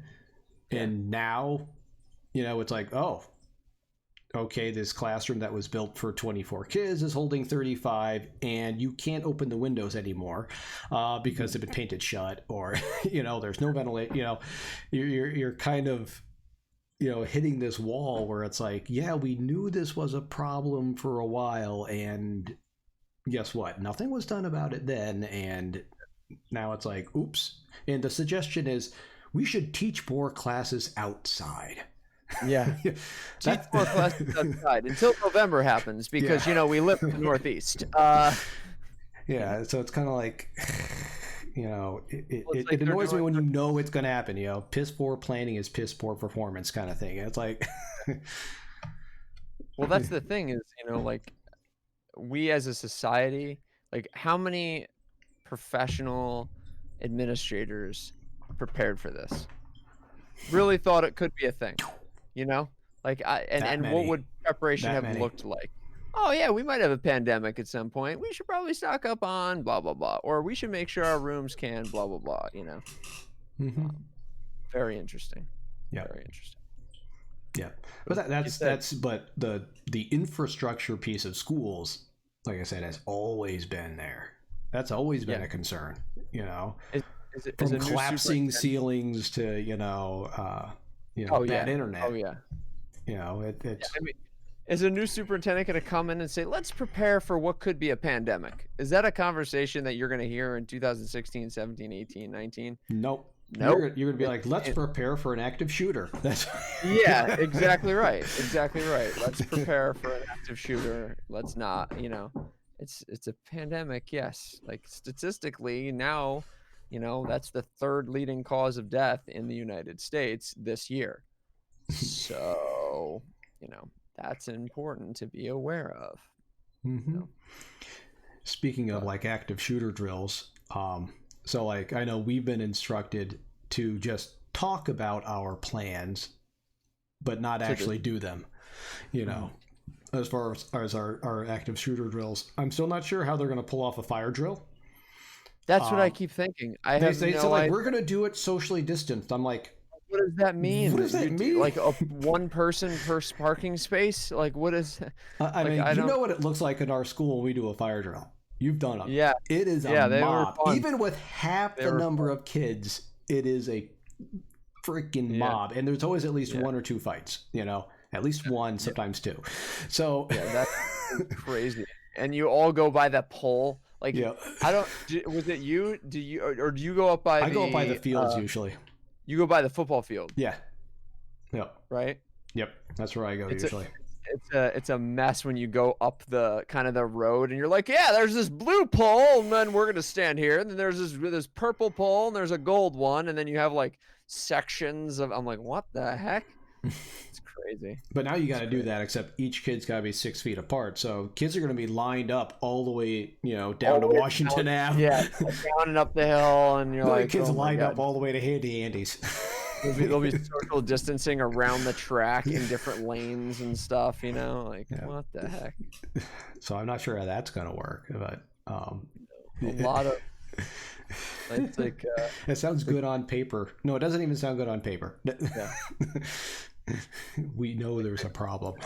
The Q&A document that my district put out with, we have an awesome superintendent, and I can't imagine how many questions he's had to, field over the course of, you know, the past month. But the Q&A document is longer than the document submitted to the state. It's well over 30 pages, and it's just Q&As that like parents, teachers and just other people have submitted. That's a And great document to and have.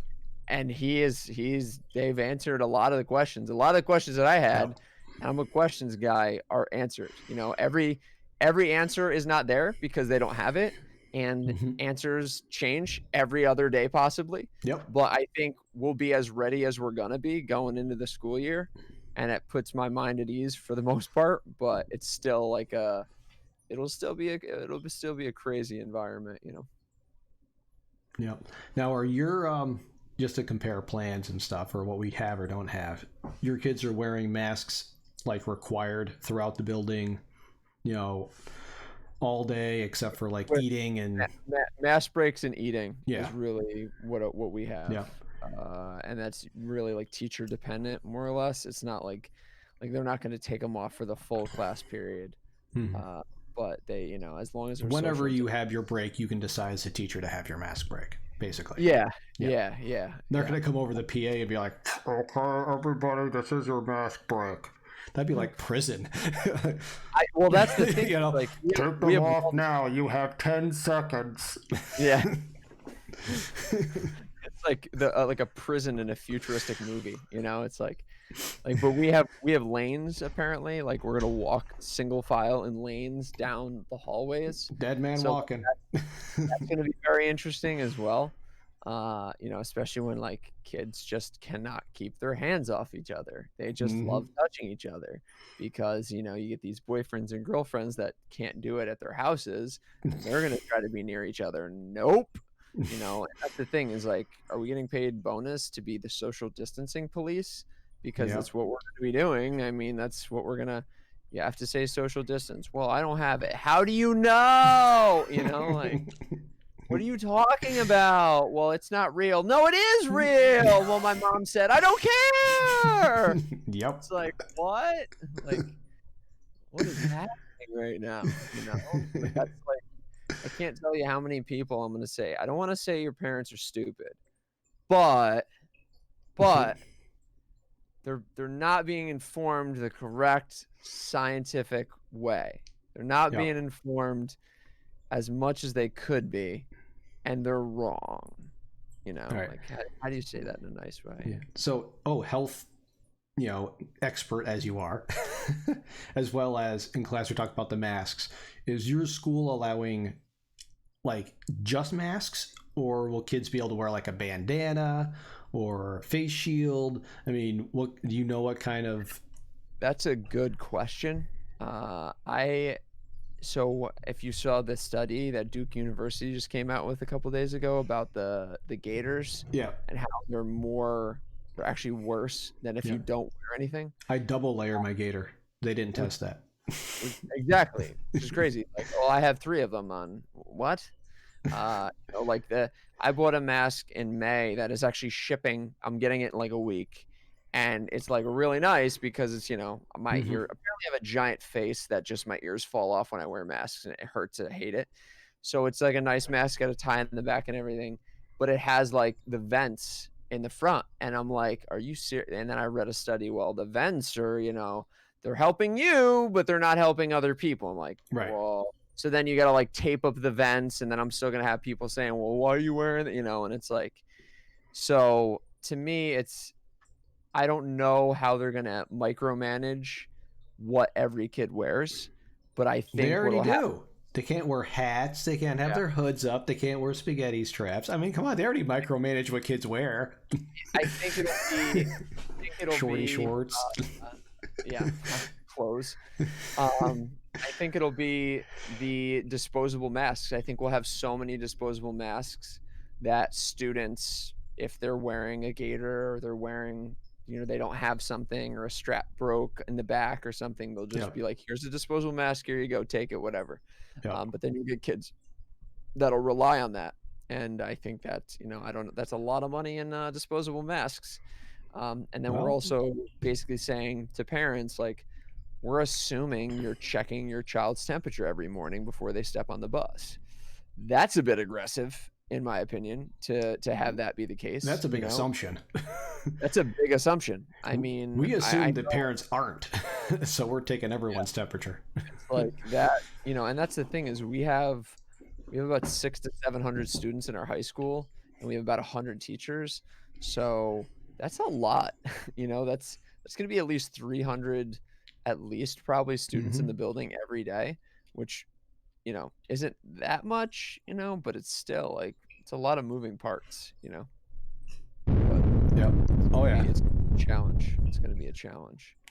Um, but again, Woo. it's admin, it's teacher and stuff like that. So And I will note that Claim to Fame Entertainment subscribed before they followed. I think that nice. that's kind of funny. But thanks for the follow. You can check out all the awesomeness that's on my channel. All right. Be sure to check out Bob's channel as well. I try. I play a lot of Warzone and FIFA. I'm excited about Co-op Ultimate Team coming Yep. up for 21. Yep.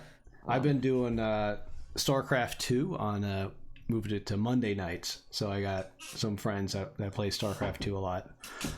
So started doing that. That's kind of fun as well, which is an esport StarCraft. I mean, it's not one of the ones that comes up in your... Thank you for the follow, Claim to Fame. Appreciate it. Got the notification. Awesome. So, it's not one of those things that comes up, StarCraft 2 or StarCraft the original. But it is an esport still. So, but we're doing that Monday night on this stream. So, and I actually might stream from my classroom tomorrow. I'm going in tomorrow for like almost the entire day. We're interviewing for a position in the morning, so I got to be there. And we also have some other meetings.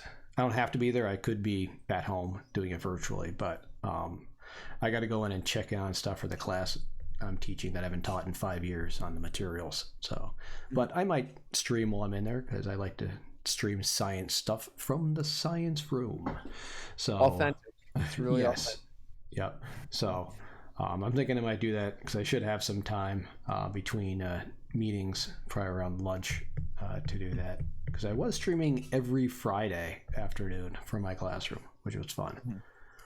That's awesome. Hence the original science streams, because it was going to be a lot of streaming of that particular piece of science from my science classroom. But heck, this is still science. 100%. Mixed in with some esports here and there, of course. Best part. So, I mean, that's for your new job, you're going to have to, and they don't realize the big undertaking, I don't think it is, of all the little tendrils that go out from an esports program as far as like the streaming and, everything else that goes with it. No, we have a Hudson Valley esports stream. I think there's 0 subscribers. I just got the information to it to help run it.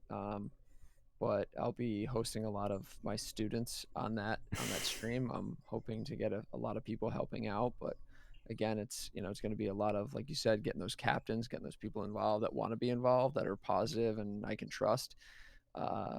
But yeah, it's gonna be interesting. Like Instagram, Twitter, social media, and just It's getting it out. huge. Yeah, and it's also those, going back to the esports, those different kids in different roles. I had kids that didn't want to play like Smash, But you might want to but they broadcast it. loved doing the shoutcasting for it. Yeah, you might want to shoutcast. They yeah. love talking about it. So Bobby Butters. there you go. I can't wait too. So like you got to recruit those kids as well. From the school community that are there. It's just a matter of getting them involved, which is a great opportunity for them. Yeah. I mean, it's a great resume builder. It's a great opportunity. It's like I said, it's a booming field.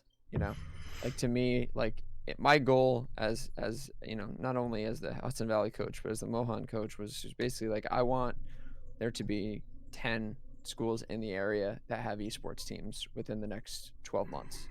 and there's no reason that can't happen Section 2 wise. COVID threw a big kink into things.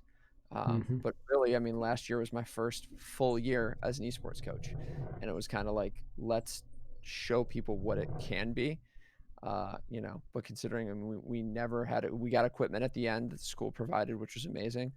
But still, like, I don't know any school that has that sort of budget or opportunity. I mean, Shen will probably come in nowhere and just be like, yeah, we got this, or some other school probably money, but that'll validate it even more. I mean, you're telling me there's not a teacher in all of Shen or Shaker or Colony that plays games that would want to coach esports? You're telling me there's not one? Thanks for the follow, Bobby Butters. So I think it's gonna happen. I really do. I think it's gonna be big. I think well, that's one of those strange things where a lot of these larger suburban districts, they have to have a program at this point, but I don't know, because I know that like Bethlehem, where I live, they've had a Smash club, but they don't have any actual teams. It's like RPI has a league. Like they take League of Legends a little bit more seriously than they take other esports, is what it seems like, just based off of the Discord and stuff. Yep. But it's like every school starts with the games that they like.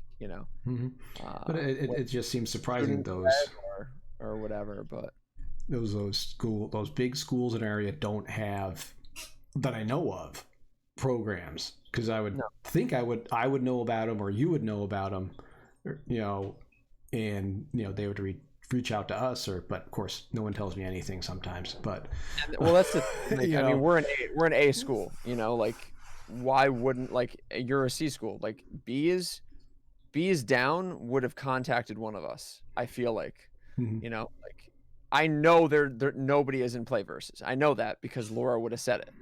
Like, she would have said, oh yeah, this school, oh, all right, let me play the league with them, or let me try, and I think it again comes with the validity. Like, if Shalmont had an Overwatch team, I'm telling you right now, that would get those competitive juices flowing in Mahonison. It just would. Oh yeah. And just like if Maple Hill had a specific team, I bet we would have a team as well. Where? Maple Hill, if they had a team, Skoda, like all of a sudden, like because there's so much like cousins and families in both communities. All of a sudden it'd be like, oh, we need to get a team too, to play them. So, and I think Section 2, while I have pride when it comes to Section 2, just because I've lived here my whole life, but I think Section 2 drives a lot in the state. Obviously the city has its stuff because the city's big and all that. The city's its own entity. So Long Island and the city are its own entities. Kind of like Buffalo is its own own thing. I think we're near the capital. I think it's, we're right near the border of, Massachusetts and Connecticut pretty much. And like they've had stuff for a while. They've had it for a while. Oh, yeah. They've had the Connecticut's had leagues for 4 or 5 years. They've had they've had stuff for years that we haven't even. It's like, oh, it's weird. What? So New York State is actually really far behind a lot of states. In esports, which is kind of strange considering, how progressive we're supposed to be in this state. Educationally and just everything. I feel like we have New York City. You would think, no, but Wisconsin has a more established esports program than New York State. And what seems to be weird, it seems to be working that way. Like it seems to be, if it's the city, it's there. If it's rural, it's there.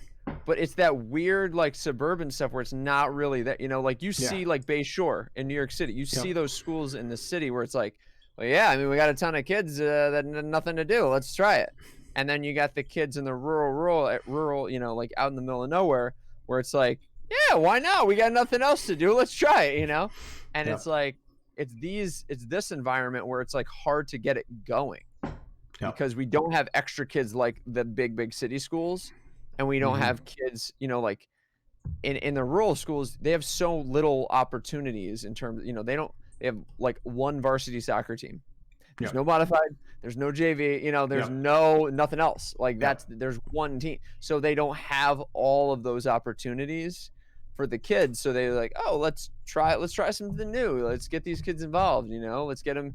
So I think you see it in those two environments, and we really are like the blend in the capital region of those Yep. environments. Like we're a city in Albany, I guess, and Schenectady and stuff, but not like New York City, Yep. I just think it's and strange that like a school like Shen, that is huge.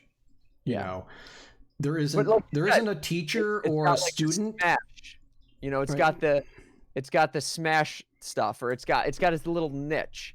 But Yeah. for a teacher to be like, I want a Smash, Overwatch, Rocket League team, Right. I want it. That takes a lot of a gall. It takes a lot of it takes something serious to But do that. usually it's word of mouth. I find Yeah. a lot of teachers have contacted me and been like, hey, I got this kid here that says that there's this high school esports league thing that they can play and they need an advisor. Do you know anything Yeah. about that? Yeah. Usually it's the kids that are the ones that are approaching, Advocating for it. and advocating that they need an advisor or a teacher to do it. Yeah. And then they, It's like we saw Lansingburg at the Call of Duty tournament. Yeah. We saw schools there. I was like, hey, where's your coach? I'll talk to them. And then it's like, no. Is it? Oh, look, Bobby Butters. I'm surprised private schools. Yeah, I'm surprised CBA and LaSalle. Like, why? yeah, You know, Albany like, Academy. Yeah. yeah, Albany Academy. Why not? Like, what was it? Green Tech had a Rocket League team. I don't know if it failed or collapsed, or I don't know what happened with it. Right. But it's like charter schools, private schools, I think are huge opportunities for esports teams. And I think maybe that'll be where it starts kind of in the capital region is with those type of schools. Because if you can offer an opportunity at charter school for Rocket League or for Overwatch, I mean, Well, that's where I think like the idea I had for having like a homecoming football game, using Madden, where if that actually works, I still question whether it'll actually happen or work. But if you had that happen and all of a sudden other kids and other schools are like, oh, this school's doing that? Hey, we should get in on that. I want a superintendent will see that and be like, or a principal and be like, hey, this is a great idea. We should get involved and get our kids involved in that, since there's nothing else available right now. You would think that, especially once the school year kind of gets started, and I know principals and superintendents right now are like completely like bogged down with everything else with COVID. But you would think when it gets picked up, it's kind of like, hey, this happened and, we should do this. This is an opportunity. And, then they'll contact their AD and be like, hey, what's this all about? And the AD will be like, oh, I don't know what the hell that is. It's garbage. I mean. That's why I hope when I make this little short video and presentation that, I can either have my AD send it out, who, we have a new AD, shout out to Dave. He's awesome. Our past AD is the Gilderland AD. He was amazing. Or I can send it out maybe as like hey, I'm the Hudson Valley coach, look, I need recruits, I have those two avenues of attacking it to try to bolster the esports in our area, because our superintendent sent something out, saying basically like, hey, what clubs can be done virtually, just in case, case that's what needs to happen. And I think that's what's going to happen. Like, esports can be done virtually, it can be done online. And like, you had that opportunity, $1 for Play Versus. Okay. like, why Shalmont? It's $1, Shalmont. Hey, Shalmont, why don't you try to do that for $1? Okay. Yep. Can you get an Overwatch team? You got 600 kids, 500 kids in your school. Can you get 6 kids to play Overwatch or have computers that can download Overwatch? Come on, Shalmont. You know what I'm saying? Like, we're going to beat you. We're Mahanas, like, just to kind of like develop that rivalry going on, but I think it's like, who do we contact? Who do we have? Networking is funny because versus that they were not even doing, like, they were like, I was like, what game do you play? Pac-Man, but they were coaching the league team or something like that. well, I'm a Yeah. librarian and I do that. Okay. you know, Yeah. um, I think but it's interesting story. Like when I first started networking and reaching out to see who else in the area was doing this, because one of the things the school boards want to know is who else is doing this in our area. mhm, Because they don't want to take a big risk. yeah, And it's so weird. Some want to be the pioneers and the first ones, and some are like, let's see how they do it first. yeah, I don't want to be the beta testers for this. yeah. And so I went to a HSEL, Hmm. and I'm like, well, can I get a list of New York State schools? So I kind of have an idea of who I can contact. And they're like, no, we can't give out that information. Hmm. And I'm like, you give my email address out to every freaking advertiser that you can get money from, but you can't get me the address, to help the program. I'm like, you're jerks. I'm like, are you kidding? I'm like, you just didn't want to go into your database and dig it out and give it to me. You can do it for an advertiser, but you can't do it for me. Yeah, I get that's the stuff big emailed reason to it. why I created that NASEF, sheet. has a list on their page of all their affiliated clubs. So I can go Yeah, on there and I can look at every school that's affiliated with NASEF.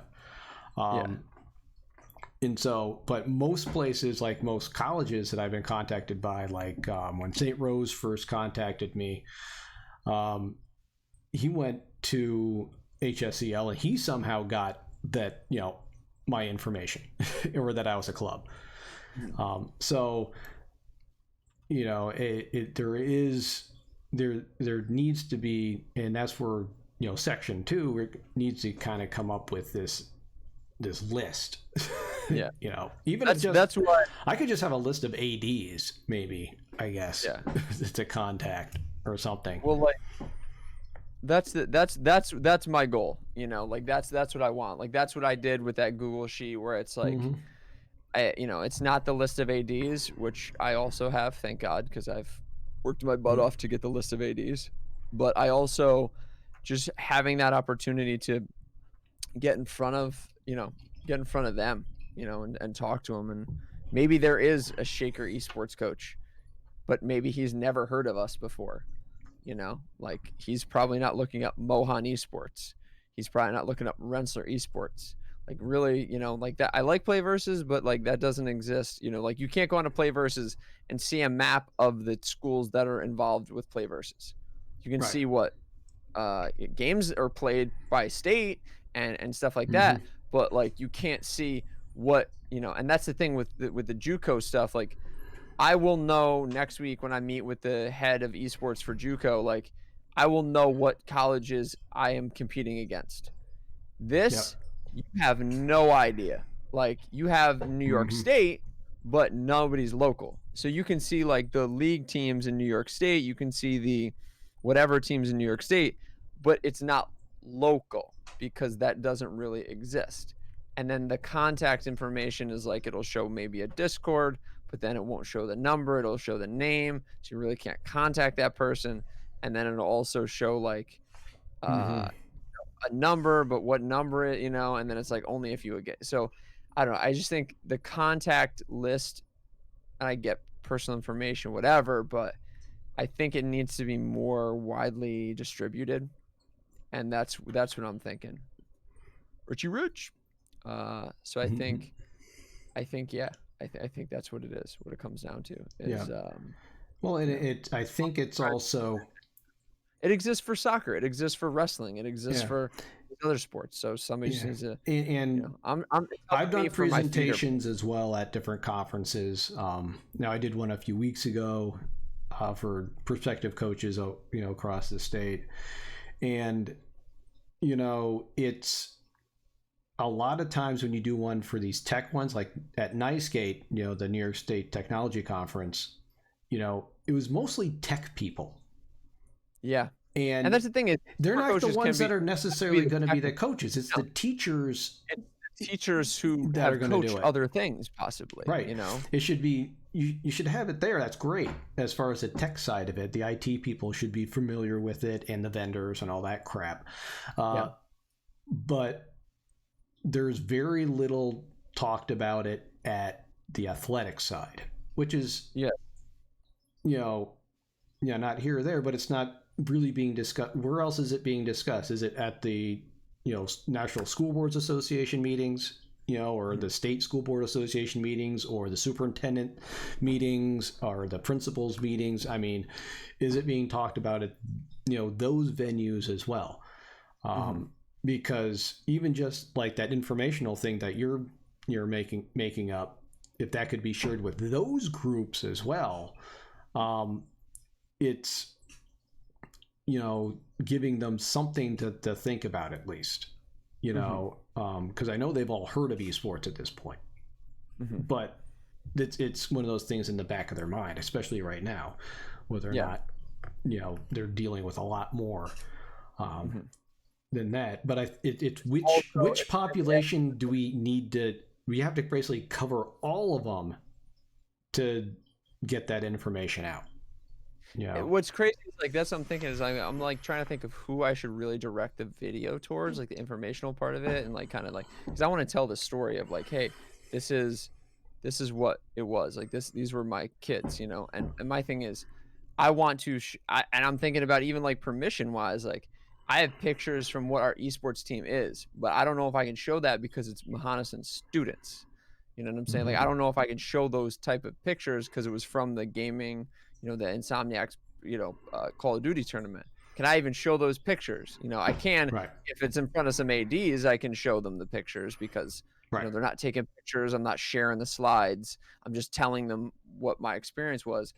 But knowing that it's being posted on YouTube or whatever, or however I share it, whatever platform it is, yeah, I have to kind of change ways it to do that. To kids, I'm sure if you snagged it from, if it's your picture that you took, I would kind of, I've seen other people do this where you blur out the entire image except for those few kids that and then you just get permission from those kids to make sure you have, that covered, And also I was thinking, like you could, the video can be private. Also, I could grab a picture from the Times Union, or something like that, where it's like, yeah, this is credited at the Times Union or, news, whatever. Yep. And technically it's a school activity. I know for us, I have permission to use the students' images because they signed their form at the beginning of the year.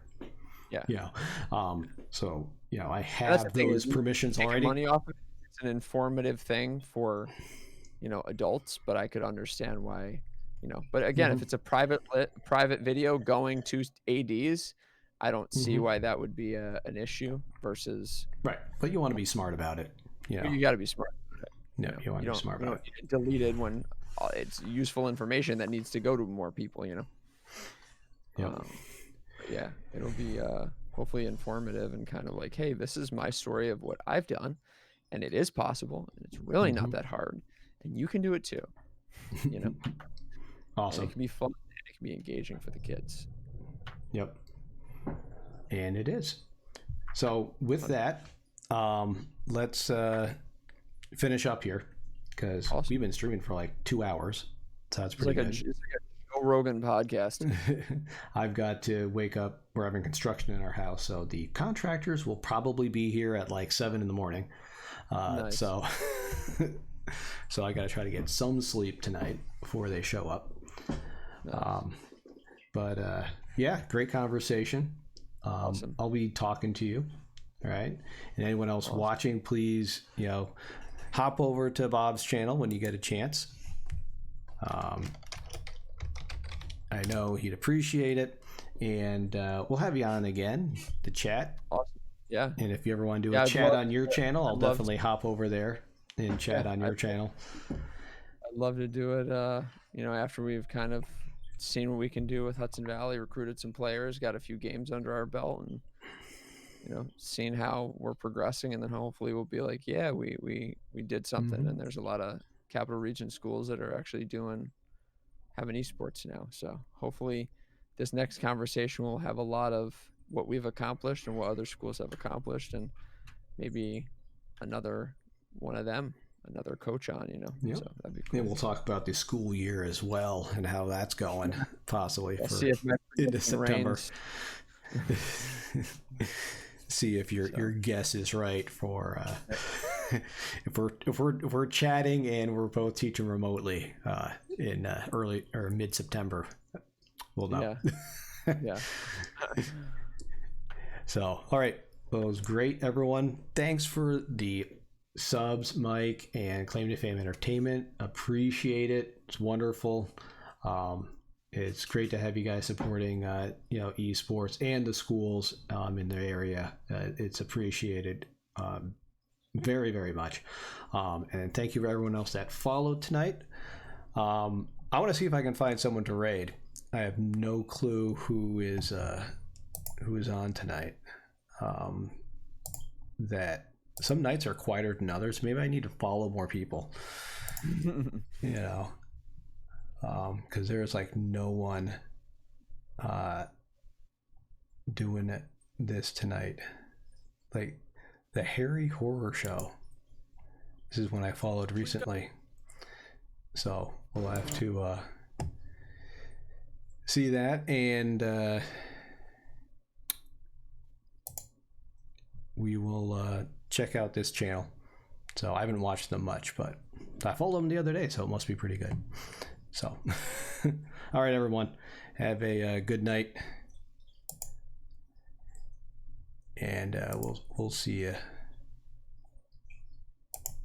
Thank you, after guys. I get this over here. There it is. They're doing a just chatting too, so.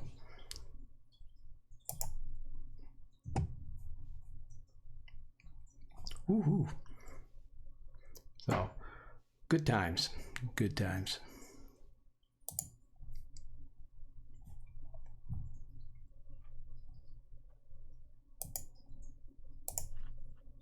There we go.